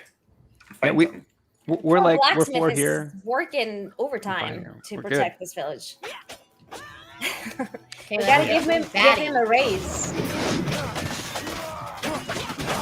You can give him more souls. Give him that Yes. ability. Woohoo! More love. I'm upgrading Here we the. go. Oh. Man, our tinker does not mess around. No, you don't. Yes. There we go. Well done, guys. This is wonderful. Yeah, we're Got doing nothing great. else? Nope. Yeah, I've gotten a couple emails from Envy and a couple orgs already about our pro play. So, guys, we're good to go. Oh man. Well, you know, I'm unsigned, so I can see this professional gameplay. And you're like, damn, she would really bring in some cash. I know. We've survived another day. Well done, everyone. Kudos, kudos all around. I think I'm gonna have carpal tunnel by the end of this, guys. I'm trying so hard not to push my super clickety keyboard really loud, and You're doing great. If ever you guys need to repair your weapons, it's a very very high possibility. You can actually upgrade your weapon at the blacksmith, and it will skip needing to actually upgrade it with souls. But if you do need to upgrade it, and you can't actually, repair it, and you can't upgrade it, you can go to the repair bench, which is just over the community chest, or war chest. I'm trying to figure out what to do. I got to do this. I got to do this. I gotta go help this carpenter, but he's in the heat. So should I get like the cold potion and then go up there, or did choose another quest? Oh, is it in the cold? It's in the heat. It's in the heat, so you have to get a heat resist potion, which is totally possible, but I don't know if we can make one just yet. Can We I need ask seaweed. where one might acquire silver? Of course. Yeah, that's a good question. I like that question. Yep. Yeah, so I've been trying to look for this. We're trying to look for the Land of Pools. This is like a lighter green color, not like unlike the forest, and we'll have access to our silver. Now we haven't actually seen this biome yet. I've been checking the map and I don't see it, unfortunately. Where should We're we gonna have to keep head? searching. Like south? What do you think? Ooh. Southwest? I think southwest is a good idea. Hmm. I think that's probably where the Jotun's coming from. I'm going. I am venturing ahead. I'm gonna join you. If I die, remember me. All right, so I do have an announcement to make for, I guess, everyone watching in chat, because the third giveaway is now live. And I'm going to actually chill in the village and just tell you guys all about it. So we have 10 copies of Tribes of Midgard. Ooh. That's wonderful. Giveaway to 10 unique winners. So it's not just one winner. We have 10 winners that are going to be enjoying the game. Maybe they can all get together and play the 10-person Tribes of Midgard server. That's a full party. Yeah. Wait, is that a thing? Yeah, that's a thing. Yes. What? Oh, yeah. And I wanted to ask how many people is the cap, but what? It's 10. Yeah. What? Apparently, when the game was being made, because I joined later in the progress, they were like, 4 players is not enough. We need more. So they went for 10, which is It's amazing. a big map. There's a lot of things to do. There's a lot of things to A do. lot of things to do. I finally found the Land of Pools, and I'm about to hit up a shrine. You guys can be happy to teleport to me if you'd like, and then we can loot the spoils. Okay. Is that Was the it southwest? flashing thing on the map down below? Ooh. There shouldn't be anything flashing just yet. It's actually the gray icon just in front of me. If you guys can see the Oh, this stag is the flashing thing. It says Yeah. 14 and a half minutes left. stag is an event. It says We have events that activate the shrine first. Do I have to go there to go? Yes. No. You don't have to do it. I'm going to activate it for you, and then you'll be able to teleport. But I need to actually do a 3-second charge channel, just so that you guys can have access to it. Now you guys. Oh, there it have is. I'm going. Teleport on down. And it's RGB when you teleport too. Look at that.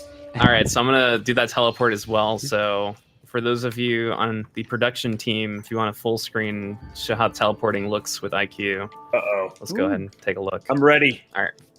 Are we good? I'm going to assume we're good. So it's fast travel.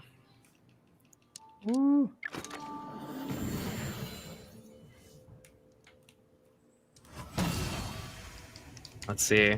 No, I don't think. Did something happen? I don't think so. so. No. I mean, your hair shimmered a bit, but that's just because of your glorious hair. Thank you. Thank you, Ruben. Greatly appreciate it. Currently fighting a werewolf over here. I believe that's a werewolf. I can't tell. That looks like a werewolf. There you go. Let's be, please. I'm so happy there's no friendly fire because. Yeah, you would have killed me. Me? Oh. You swung first. No, I didn't. I was totally. I was just. Okay. Okay, you know what? Let's cooperate, okay? Because I'm gonna go. There's a big fella over here. Did you find the Jotun? Is that the there Jotun? he is. What does Is he that look him? like? I'm going. This is a big enemy, right? Where'd you find him? Down there? Medic! Very possible. Oh no, I'm blocked by this beautiful river. Oh, do not roll into the river. I don't think you guys found it just yet. We would see it on the map. I see it. I'm almost there. I'm almost to him. This is Do a not roll journey into the maybe. river. That's great advice. Water is deathly, man. So, funny story about that. Earlier in the game session, I was fighting an AI, and they rolled into the river, and that was How do I that. get down? How do I get down? Roll. You can roll off of a Question. ledge. You'll Really? take damage. Yeah. You'll take. Yeah, there is damage, fall but damage. It will not be deathly Oh, unless you no. roll into water. Full damage is my My middle name. arch nemesis. Yes. Trisha also fall my middle damage. name. Oh my As a little note, if you took the warrior class, you have the ability to take off fall damage, so you can, Oh. do that. Oh, that's now interesting. that is help. Is that a blessing? That is a blessing. Yeah, it's just under the like middle-ish. Just Now I'm on under my way the to fight that invincibility guy. roll. So I'm gonna go kill these things first. All right.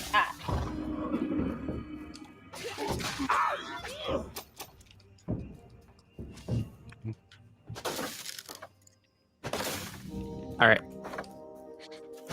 Okay, come here. There's a stag here that I can commune with, and I'm Do doing it. it. Is that That's good? a great idea. Yeah, Okay. this is fantastic. We need those event fragments. I did it.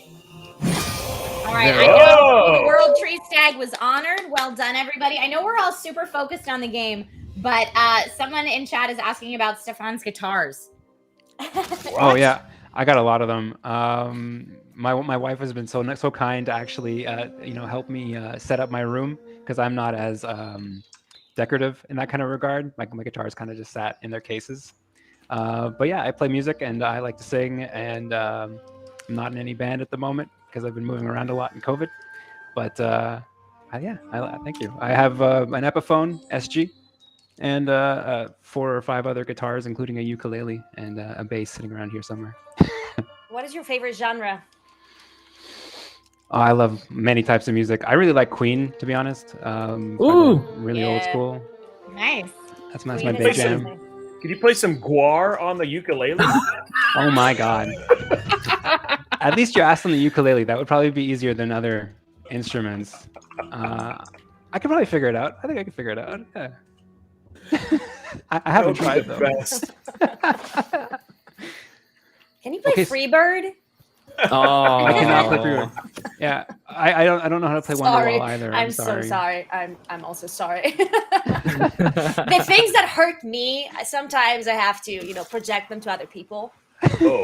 As I just did. Yeah, I've been hurt by this question a lot. So what's the Purple Haze? I mean, it's a great song, but Oh, Where do you see mean- the purple haze? I see the purple haze too. It like murders you. Yeah. What? It does not. It does I not just murder saw you. it. It does Oh, not it does murder not? you. Oh, it doesn't? No. That's actually a potential Jotun. oh God, something's here. I'm fighting something. It's really big. Yeah. It's what? really big. I'm fighting Jugger. There's a person here. Yeah. We it's need to bottom go right. home, in right? this, if Aren't you they wanna going go take to a look. attack our tree right now? They are attacking our tree. They are attacking the tree. Our tree I'm will be sorry, our this- priority. 92,000 HP. Oh yeah. Okay. It's gonna take. Fast It's gonna take a traveling. little. Are we a little booking it? time. Yeah, I'm Back gonna to fast village? travel too. Yeah, I'm going back to the village, and then we can go back and fight that big. Oh, we're gonna take it down. There we are. I am almost dead. Is Trisha, protect me. I just ran past you. Yeah, well, Almost that's kind of like T is fast travel back to the town, right? But it's got like a super long cooldown. Oh, really? Yeah, it's a 10-minute cooldown, so it's pretty much a full day in game time. So what you're going to want to do is you're going to actually go to the yellow shrine that is available near you and use that to come back. But Got it. Yeah, it was right next to us, Trisha. It was right next to us. I'm There's here. another to one right over protect. here, apparently. So. Bloody faster, you might want to go visit the health person. Who needs help? You know, you don't need help if you don't get hit, right? it's true. Yeah, I'm gonna go heal. If you go and talk to her, you get a free Corsair mouse. It's pretty awesome. What? Oh my gosh. He's fighting right now. I can't. Part of the iCUE integration. Oh, there we go. That is awesome. That is awesome. You heard it here first.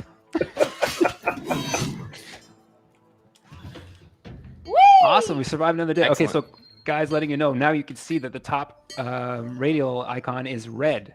This is indicating that it will be a blood moon, which means that the health things are going to be a lot stronger. So we're going to have to be prepared for tonight. I built us a gate. So what about that? I wanna ask Lewis if Yes. you can give us a once more overview of the iCUE integration. I see FMX Freaker in chat is asking for someone to explain it. And basically, Lewis has made this beautiful, beautiful setup that is on gorgeous display by playing Tribes of Midgard. So Lewis, walk us through it. Yes, so everything, as you see currently on screen, if it has a light, it is iCUE integrated. So currently, I believe the lights are set to our current moment of day or the biome, if I'm correct. Stefan, if you want to chime in as well. I believe it's biome, because right now mine is Biome. like a Yeah, nice... now we're in green. biome. Yeah, so now we're in biome. And in this stream, I haven't gotten myself in danger of dying yet, because I've been intentionally trying to survive. But I'm going to put myself in danger real quick, so you guys can take a look how iCUE actually reacts to live scenarios. And when I level up, it'll also react as well. Oh, So Roby actually, I'm gonna may be fast travel dying. over. Oh no, can somebody pick you up? Is anyone near you? I'm just crawling around. Who we got near? I'm We dead. got oh no. Where are you? He was just under Trisha at one of the camps. I should not have fought that evil witch, but alas, you shall save me. Best of you. She did very quickly. West. What? Go The to Jotun our is village. close That's to your not village? good. We're gonna have to take that out. I am going back. It said it's If close anyone to has our any village. souls- What do we do? We kill it. We Yeah. have to kill it. So Should do we be go back to our between- village, or is it shown on our map exactly where he is now? It is not shown on the map because you're gonna have to follow the icon. I believe you're going to the last known location. That's what's shown on the map right now. When he's And when that's he the little chimes black straight out. dot on the map? It's the one that's great. Yeah, it's like a grayed out Yeah. Jotun. I got to get my Uh, stuff back, huh? Ooh. Yes. So it must be between where you guys are and on the way to the village. So if you go to another shrine between you and the village, then you'll have an easier time locating it. All right, I'm getting close to the Jotun, so I'm gonna actually intentionally get myself hurt. If we want to full screen the iCUE and take a look. All right, let's take a look. I know I'm definitely gonna get hurt real quick, especially if I'm going one-on-one. I think you need to have better faith in your skills. All right, let's take a look. We got this, I believe. Oh, here we go. Oh, that looks cool. Oh, that is cool. We got some spirits as well. Hey, Trisha, welcome to the Hi, party. There you go. All right, now I'm running out. So for those of you watching on stream, if we full screen the iCUE no, setup, I'm you'll see gonna that right die. now I'm in danger. And the Me lights are too, letting me know friend. that I'm in danger too. Oh, I can see that. The red. So I like how these guys are just So I'm interesting. trying to get The to you. spirits summoned by the witch don't go farther or don't go past it. Hmm. Stefan, I see that. It's interesting. So I guess they only survive in the fog of war. Oh yes. So the Angry Boda's minions. You mean? Oh my Anger god, Buddha. I'm going to get wrecked. Oh, I'm gonna go help. She basically Okay, summoned. back to our screen to try to upgrade and defend. I'm the fort rolling too. there. Rolling for days. Oh, Angra, Gotta this, get- this Jotun is a Angra Boda, and she basically summons I'm Hell's crawling. minions. I'm crawling. Oh, That was very fast. Oh, you got hurt too? Oh Jesus. Oh yeah, I did. Shake it Oh, off. Shake it off. It's fine. so I can. You know, No! Now I'm gonna go down I too. failed. Ah. I was close to I'm coming getting to bloody I'm coming to up. help you. Can someone else retrieve my souls? My level 1 No. my level 1 villager. If you die, your souls are gone. I'm sorry. Oh no! But it says retrieve them before they disappear. Well, you can retrieve your Is that a debate? your materials. Yeah. It's okay. I had spent most of them building gates and stuff, so it's fine. It's okay. Not a big loss. Not a big loss. All right, so we're gonna need more people smacking on this Jotun when you Oh, guys have a chance to man. come back up because the knight's So coming. my sword and everything is there now. Your sword should be on you, actually. So you On shouldn't me? have dropped your the armor or heck? your equipment. Uh, It might be My way to broken go though. heal. I should make some potions. You should make some potions. Yeah, Potions. that's like a thing. That's how I'm giving you guys strategery. Yeah, strategery. Wow, thanks, Roby. strategery. I'm giving you mad strategery. That's Wow. beautiful. If you feel like supporting, hit me up on Patreon. You're very strategic. Oh my gosh. My sword is broken. That is what's happening, my friends. Yes, Okay. yes. Do you have Yes. another weapon by any chance? I do Because not. if I you do died, you I dropped your souls. Don't. Yeah. So I am just hitting them with my shield. Oh no. Have you tried? Did you try making a new one? Because there I were materials in gotta the go back. chest. You should be able to make a new one. That would be your best bet. Trisha, have you tried being better? Oh, Hey, Oh. now. rude. Rude. Who It was is- that? Was that Roby? Nope, it was not me. That was not me. I am not that kind of person. I expect that shenanigans from Roby.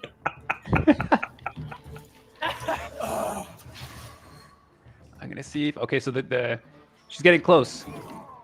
I think we can do it though. I believe in us. I'm using Hey, my Tracy, weapon. it's just My chipping special away. attack over here. That's really the thing here. It's just like get some strikes in and just run away. I'm gonna get Yep. some healing potion.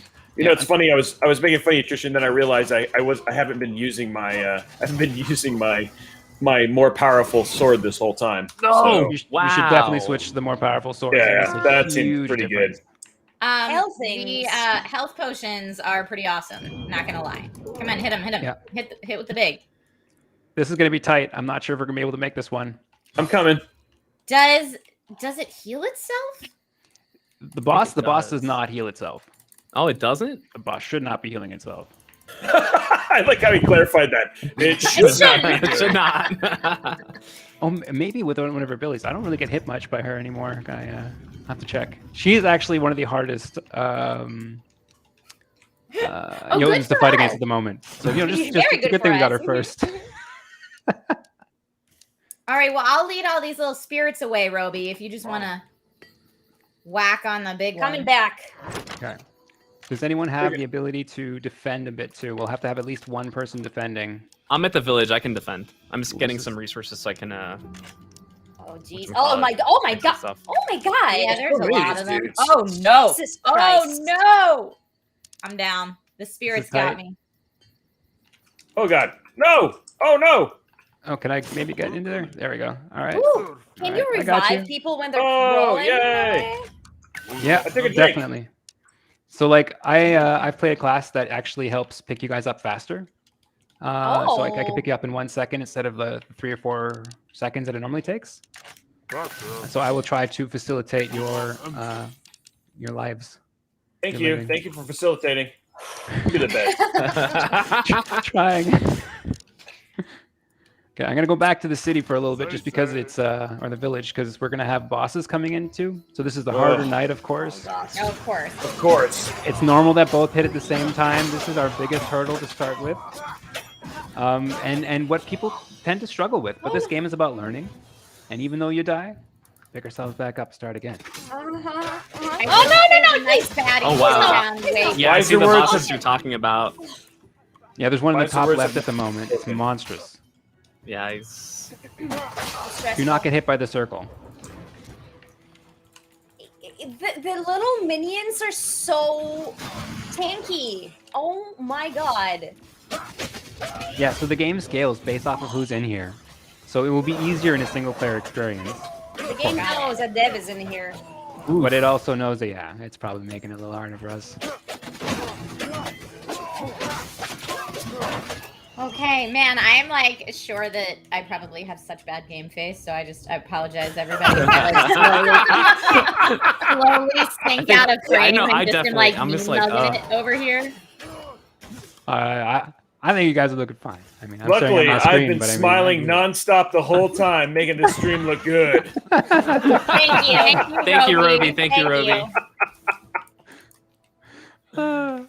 Someone has to do it. Yeah. Oh no, the fog is coming. Oh no! Yo, That's not good. Oh, Drop no, is definitely not good. Drop everything Heal you're up doing. if you have time. I'm trying to defend the lower gate. Charge the It's the part Jotun. in iCUE when the whole thing just shuts off and it goes, nope, you're just doomed. Right now, iCUE is like having a ball. I don't know if anyone's watching the camera because right now it's like alert, alert. Oh, You it's need to danger stop time. Yeah, it's danger time. I made a gate so we have a chance to stand a little bit longer. But as soon as she gets to our tower and our base, she's going to wreck the tower. So I would say jump. I think I can use. You can jump off down. the wood. Yeah, because come she's down. paying attention to the gate. Yeah. We have full time. She's not going to attack us. This is our last Damn chance, those our last attacks. hurrah. Get her! I believe in Go. all of you. 34K. Come on, open up! 32. Oh my god. We got For this. those We got this. production team, if you want to go full screen on the iCUE setup right now, it's kind of party. It's flickering. It's gone from red to green. It is going. I mean, oh that's my what gosh. this is about. It's so This is like cool. every raid I've ever been in 10K. every MMO right now. Oh, Oh, we got 10%. it, guys. 5%! going down!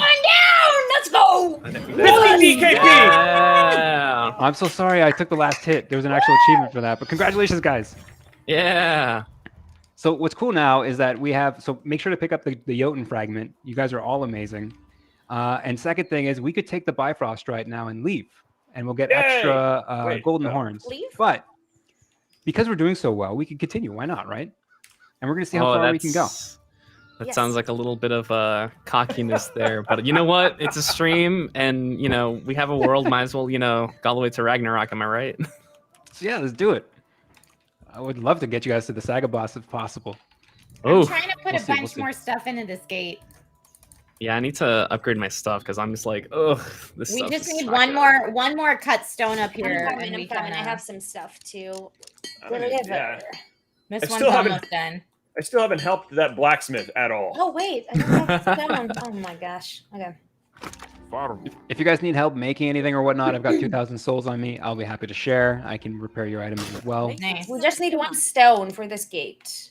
Okay, I'm looking for that. And then if we want to have easier access to stone, when we remake the quarry, it will give us stones every other day. Oh. Or every day, sorry. Nice.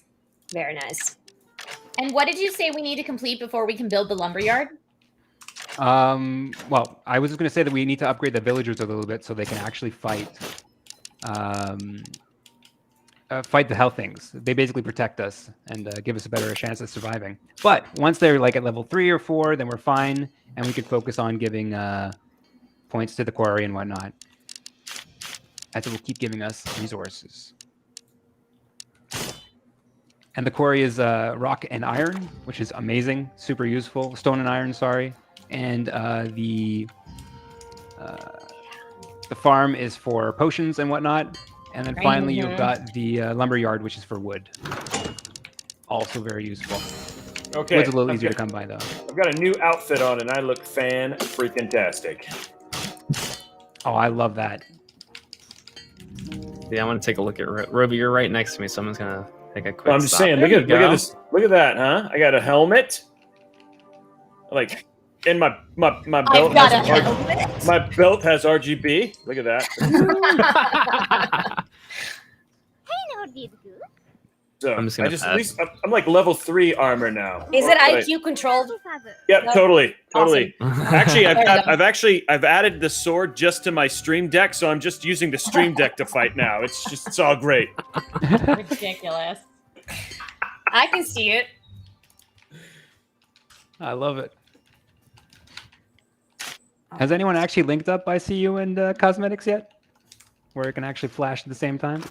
Ah. Co-op? Okay. Your cosmetics plus iCUE. Man, that's a cool idea. I'm sure the iCUE team's watching. They're like, oh, man.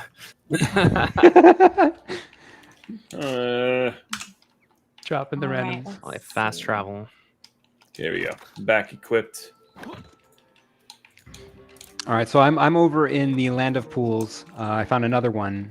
There are the things called linerms in there, little dragons. Maybe not too. I'm gonna go try and fight that witch that I didn't beat before. Where is that? You want assistance? Yeah, sure. Let's do it. I'll come over there. Let's see if this is the place. Yeah, this is the place right here. I shall kill you, witch. Oh, that's close by. Okay. Oh yeah. That's right here. It's like right next to us. She's been hanging out in our backyard. Oh, never mind. This isn't it. Oh, this isn't the right one. Dang it! So much. Oh, it's further. It's north. It's more north. Follow me. False information. If you guys are missing where to find something in particular, a certain loot item or whatever, let me know. I can maybe help you out. Like seaweed, you could find on the shore, on shores. So that's where you'd want to go. We have materials and loot that is zone specific, biome specific, as well as others that are shared. Okay, here we are. Oh, it got spicy. Yep, yeah, this is it. Yeah, it's like a See, that's where I went that I thought I was starting a war when I went in there and went all murder crazy. This is like 5-star Thai food right now, guys. Let's do it.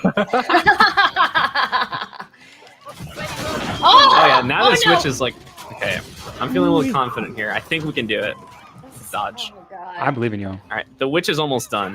We got What? I hold on. I didn't even get a hit. No! Oh, I'm down! Oh no! Roby. You guys are fine. Hey, I'm here. Hey, I came to raise you. Guys, did we just TPK? It hurts! So close though.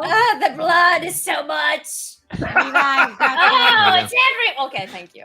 I raised I you. feel better. Everything's fine. It's all fine. Okay, thank you. Ooh, baby. Oh no. Woohoo! Oh, there's a sword. Look, Inventory's here's a good prestigious treasure, guys. Oh, Somebody pick up that treasure. Oh, wonderful. Laying on the Oh my ground. My gosh. inventory's full as well. Ooh. You guys opened the prestigious treasure? Yes, there's a lot of What things. is this thing? Yeah. Did you guys get a rune from that chest by any chance? It's going to be showing up in the wall. bottom right-hand corner of your screen.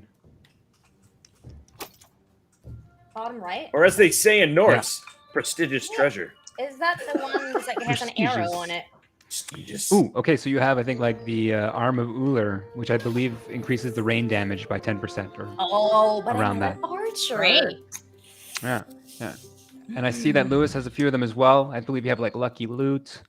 Ooh. Who Can't is really see still the second shooting one. at me? Someone in this area is still shooting arrows. Jerk face. Man. I'm gonna go clear out this other.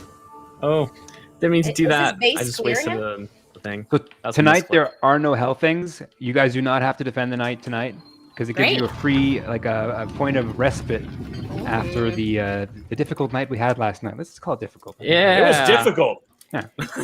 I died twice. It was hard.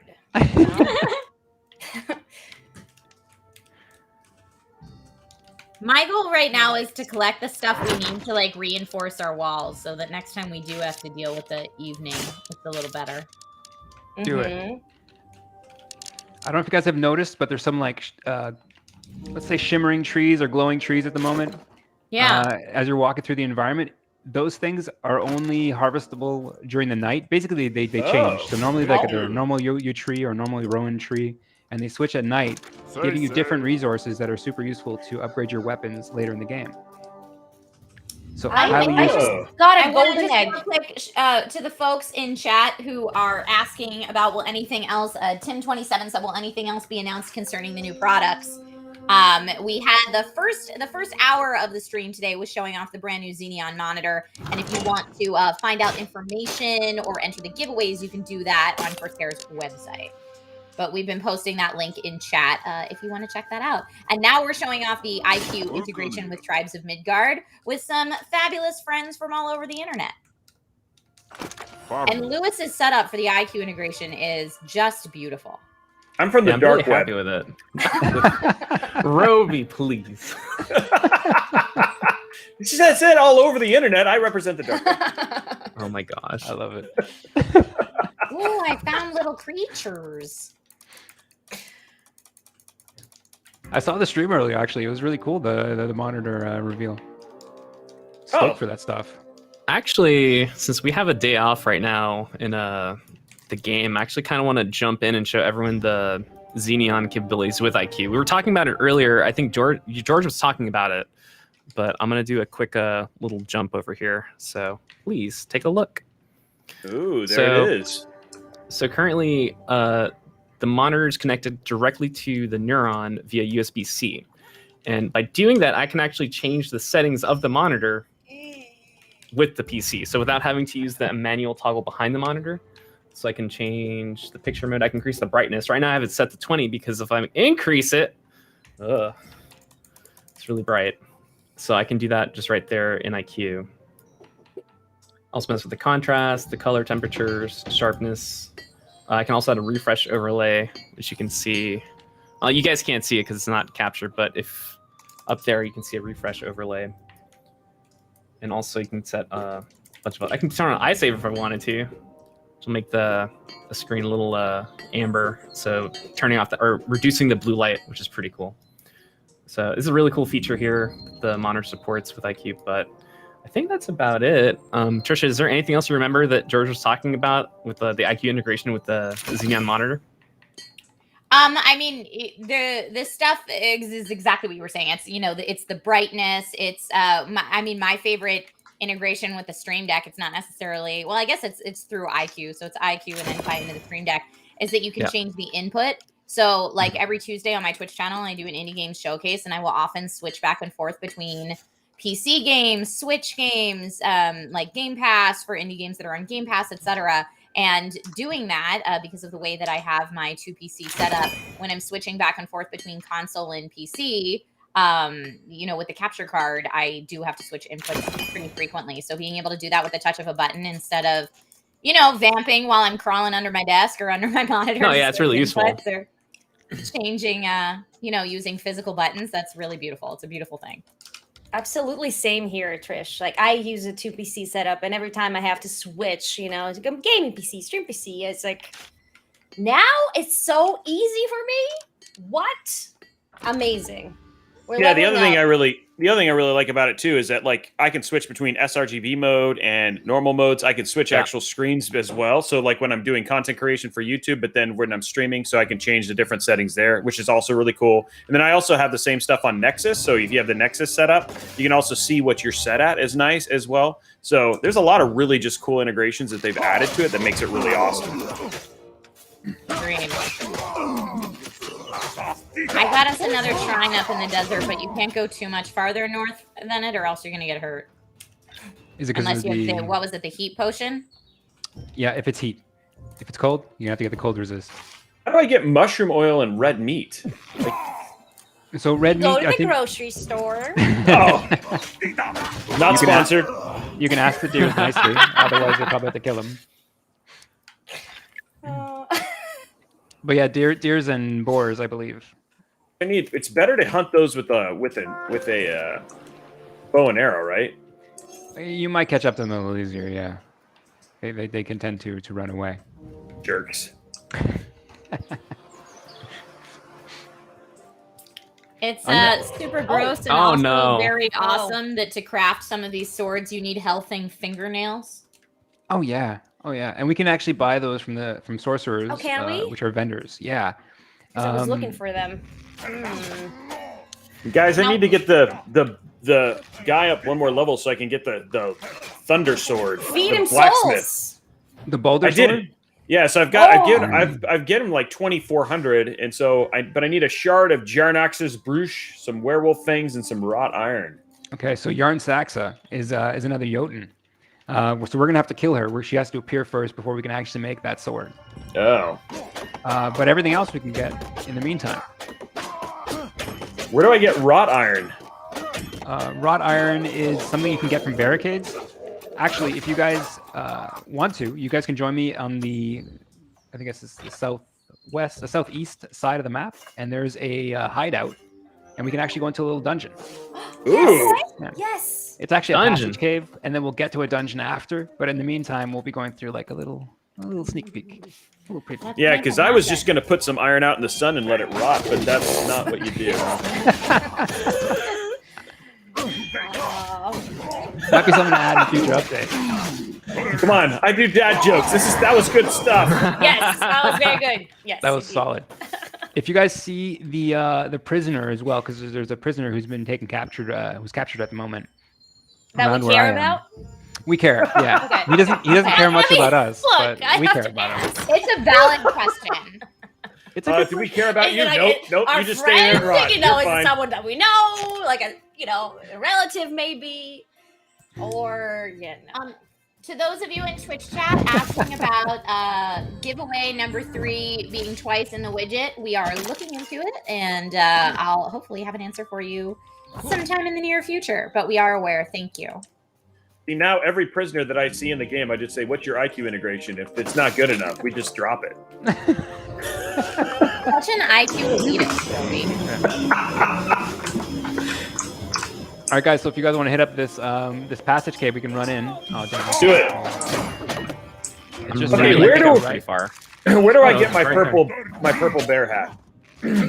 That is actually going to be available in the store. You might have actually missed the last rotation though, because we're going to be switching the rotation as of October 5th. Okay, so you're being mean to me. I see. Okay, that's I am fine. being That's- mean. I get it. I get apologize. it. Thanks. This wasn't the intention, but it's definitely the result. I apologize. I teased. So how many of you are already in the underpass? We're just two at the moment. myself and you. oh man, Okay. these things have like high. They have like red skulls. That was an elite. Yeah, when they have like little names, they're elites. Here's where you can get your wrought iron right Make here. some stuff, guys. There's lots of stuff over here. I got some wrought iron. Yeah, you should get at least one, and we can work on getting another Oh one. my in a gosh, second. what is that? This is a troll. I want to see this troll. I've seen those before. They're only on Twitter. What are you talking about? They're on Twitch as well. Broby. What are you talking about? They're everywhere. They're everywhere. Roby with the dad jokes. So Are good. we going? Whoa! Oh, that hurt. That hurt. Watch out, he lays No, the get out! pain. Get out! Get out! Oh no, ma'am. Are you all in or out? Where are you? We're all in at the moment. in. Oh, okay. Yeah. Yes. Well, the three of us Take are. that, troll. Entering. And we got a nice prestigious chest over here, a treasure, if you will. Or as they say in Viking, prestigious. Prestigious. I like it. Now, I'm sorry, you probably answered this earlier, Stefan, but it's shared loot, right? So we shouldn't be hogging all the loot, or does everyone get their own individual loot? Some stuff is shared, other stuff is not shared. I believe the blue is shared. But it's okay. Loot everything you want, and then after that we can consolidate in the war chest if we need to. Oh, that's a good call. You know, it's about playing together. It's about sharing. Is it? I mean, I guess it depends on who's playing. But Have you played with us before? I don't think that's true. I mean, I mean, one person was asking if we cared about the prisoner. I mean, let's. it think wasn't about me that. for sure. Not me. No, no. Although, we have to Did not defend our care. village. Do we have to go home right now? Oh, we have to go home. It's home time. Everybody hit T.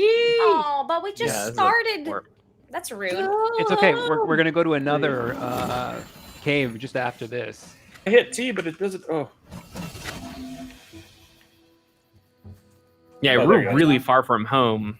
I'm actually really impressed at how big the world is, and you know, you have to really think about like where you're at Right. in terms yeah. of like timing. And it's gonna be different every time too, because it's procedurally generated. So you're not necessarily sure where your biomes are and how to get access for them. Nice. We're doing good though. Kicking some Very, booty. very nice. Get it, Oh, get sorry, it. prisoner. Oh, Yeah. oh no. Oh. Wait, How we sad. killed the prisoner? How sad. Or we just abandoned the prisoner? Yeah. It was too late for them, you know, just I like that like excuses like, nah, it's okay. It's, Let them you taken know. away. What's more important, one person or the whole village, right? One person. Don't be rude. Is that It's person all about you? the tree. Yep. Yeah, the tree is really the main one you want to protect. The tree is the Everyone else star. is second. They're all going for it. Just no, you don't. No, you don't. I have to say though, this game is super Oh, this fun. person is hurt. I gave all my souls. Thank you. I'm getting the tinkerer up. Do it. Oh, you're safe. Nice. Have you guys remembered to spend your blessing points? Because you will get stronger. Yes. No. The I have abilities not, are actually. right I am there. uber blessed. Thank you. I think I can do one really quick. Once it's safe Like to go in speedrunning menu. the- Are we still in the night? We're still in the night for about another 20 seconds or so. Okay. Anytime bad guys come out at night, all I can think about is the night is dark and full of terror. I know, right? Okay, this is epic. Stealth revive went down. Epic. Oh yeah. I told you, the warrior is the way to go. If you like that Dark Souls, this kind of style, you're gonna die. Perfect. There we go. Right. All right, Stefan, take us to that next dungeon. Oh, we're going. So I unlocked built the. us a nice gate. Hey, good job. Oh yeah. Looks amazing. Best I gate unlocked I've the ever waypoint. seen. You can go grab it right away. That's quality construction. Yeah. Your T-joints are on point. I still have no silver. I love it. Oh, I dropped some in the chest. Did you not get some? I Oh, get some amazing. more in there. Let me see. Here we go. So when you go and try to buy, you might you should be able to see the silver there now available to use. Unless I used it all already, and I apologize if I did. Oh, No, that's all right. Oh my goodness. That does happen. Nope, we've got it now. Oh, I got the blacksmith to 5. Oh, beautiful. Woo! There is another Jotun that is in play at the moment, by the way. We might want to fight it a little earlier than last time. Unless I did like going down to the wire, though. That was exciting. It was fun. I mean, that's like quality. That's quality stream entertainment right there. I was gonna say, Stefan, can Yotuns go over water? No. They are susceptible to water as we are. But they will avoid water. We can build an archer tower. Oh, yes, you can. oh, that's so cool. If someone has 90 souls to drop on this, we can get it built. This tower here. I'll be happy to come back and help you out just after I find the next little plot we're gonna get to. Okay. As you guys might have been noticing, the nights are actually getting longer and the days are getting shorter. I was gonna say. In real life, that's as a really well, long battle. sucks. Yes. True. So it's going to get harder and harder, and we're going to have less and less time to actually go out and explore. And that's the design of the game, though. Like, the game just wants you to, kind of like shift more to like, hey, you need to really consider your time. Absolutely. Yeah. And again, this is saga mode. So in survival mode, you don't have that endless winter that eventually hits. Eventually it just resets and goes back to the normal day cycles. So we're in the harder mode. Ugh. Need more rod iron. So it was really cool when I upgraded the my axe via the tinker from a stone axe to a silver lumber axe. iCUE just decided to remind me that, hey, now you have a rare item that you just created, which is pretty cool. Oh, that's awesome. Was it blue? Yeah. Oh, that's Nice. awesome. That's sick. I'm gonna go travel afar All right. to the faraway lands. Uh-oh. I'm trying to get you guys a waypoint to go down to this hideout. But I think we might be better off going tomorrow because it actually has a few levels to go down to. Do we need the heat-proof elixir going down there to where you're at? Oh gosh! You will only need it if you're in the area, but I think it might actually be cold enough that you're not going to get affected. Okay. I'm not sure if 'cause we're I see there that- I saw that. Hold on. Yeah, you're kind of in a desert biome right now. Yeah. So that's why I'm But wondering. in the actual hideout, there is no temperature effect. Okay. So we can just And- kind of like sneak in basically and not worry too much. Exactly. And the actual Okay. shrine itself gives you like this aura or this range of protection. So if you stand near a shrine or near a cellar, they will actually stop your heat from getting affected. Your heat or your cold. Okay. It showed up and there was a troll there. I was like, okay, that's nice. Oh, that's fun. Killed it. Everything's fine. Oh, we're doing good. Do you guys want to try to fight another Jotun? Yes. I'm gonna try to locate that. Yes. And then we'll have our two tasks for tomorrow. Roosters of Ragnarok. Yeah, if you have a chance to go pick one up, please do. I will. I'm going we're right not, now. Yeah, we're not too far. Unlike the troll, I mean not the troll, the prisoner. This one's worth it. No, the prisoner was worth it too, but it's okay. Man, nobody loves the prisoners in this game. I'm gonna join Trisha on the left rooster. That sounds like a great idea. Did you guys manage to make any elemental weapons just yet? No, not yet. I need more wrought iron. Okay. How do I teleport to Trisha? Do you see a shrine near her? I just went to the shrine near there. Where is the shrine? Oh, I see. Okay, but not through the map. Oh, there it is. Oh, you have to go from a shrine Oh, I see. Okay. to What? You teleport. said Okay. it? Gotcha. Did you get it? Did you get it? I think I got it. Nice. Event fragment. Oh, beautiful. Oh, snap. And multiple people can pick up the fragment. You can even drop a little stamp, an icon on the map if you want to show where it is. It's up to you. I'll make a marker because I Yeah, know Bloody's pretty close. I feel like we have Close. enough event fragments now, but we'll see. I'm gonna go try to catch one myself as well. What are we doing here? Are we catching roosters? Yeah, there should be some stuff down there that drops you can pick up. Event fragment? I just picked up Yeah. one. Yep. Okay. All right. Are we going back? Or are we... I believe Stefan is with the other rooster, so we can take a teleporter over. The roosters were found. Oh, they I were just found got and it. they were killed.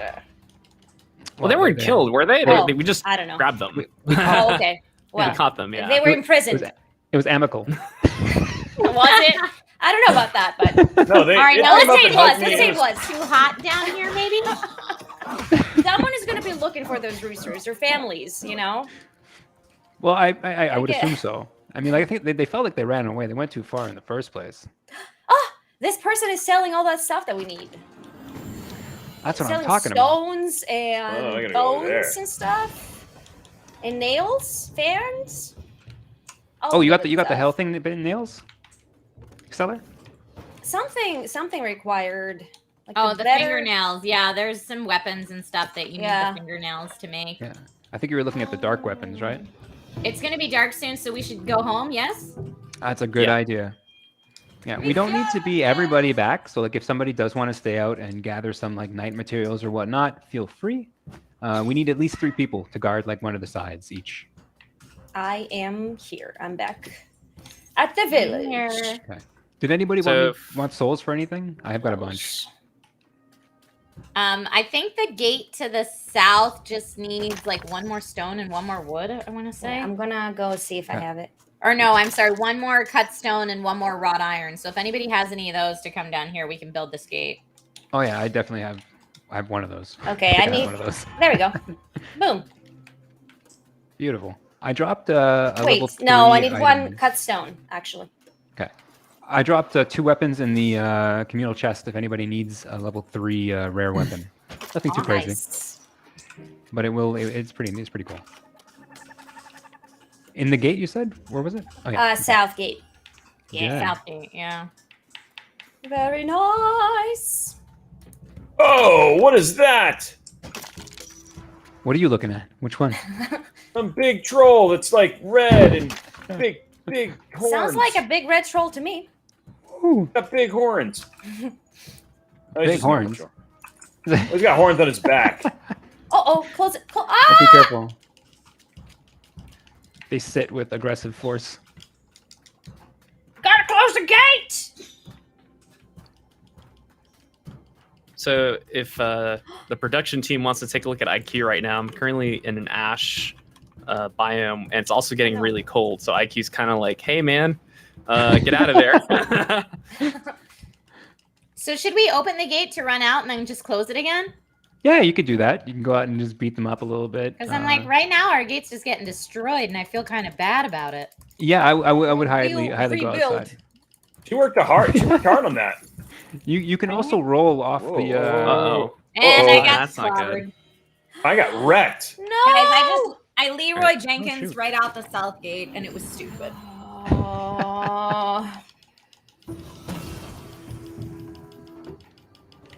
Leroy Jenkins can never be stupid. It's always the right choice. It's always the wise thing to do. It does feel like the legends of old, rushing in headstrong. I could beat anything. Man, this serpent thing. Jeez.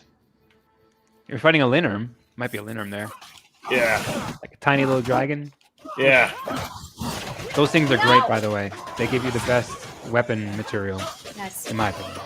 Well, this one's killed me, but that's okay. You get your revenge.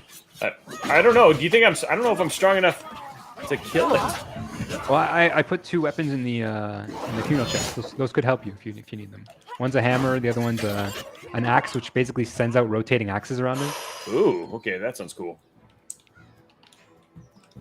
I'm gonna go get my stuff and go kill me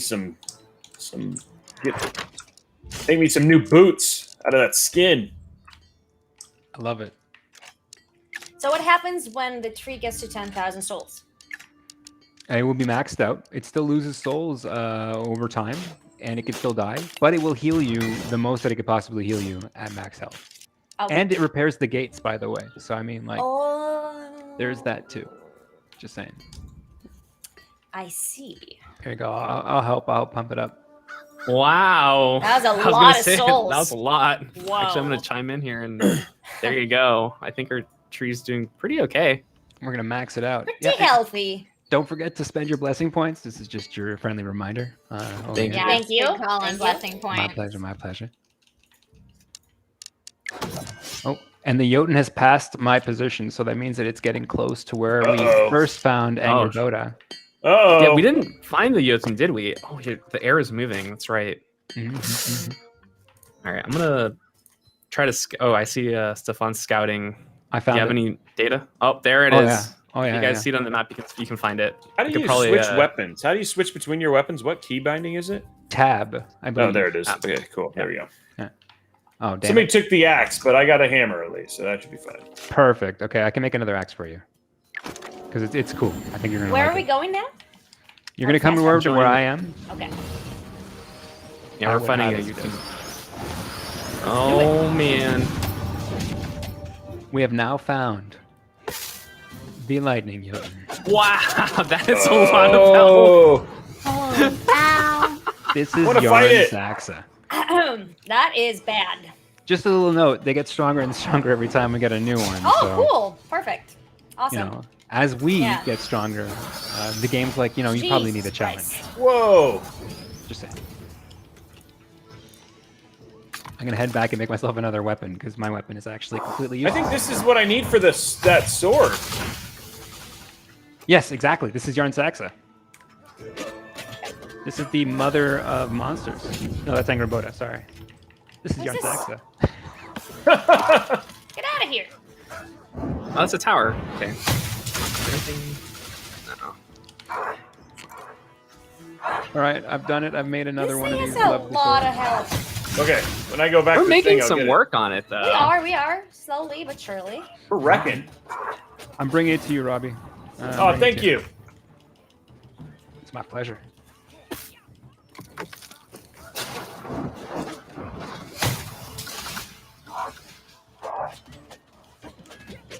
Uh, 8 minutes?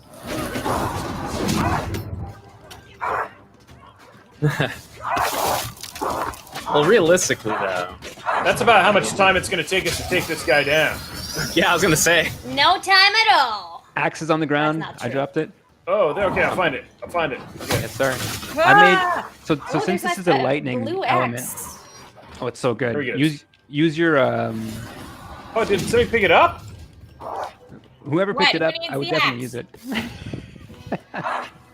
Somebody keeps taking my axe. Did you drop it on the ground? I did. I did. Okay, here. It might have been me. I was. What is the blood moon now? It's a blood moon. It's coming up. Not yet. Jesus. Don't worry. It's easy mode. So right now, this is a lightning Jotun, right? So I'm using a dark element, and you can see there's like a little green arrow coming up on the side. There it is. It's Trisha, thank you. boosted. I'm boosted in that point. Yeah. Boosted. Okay, there we go.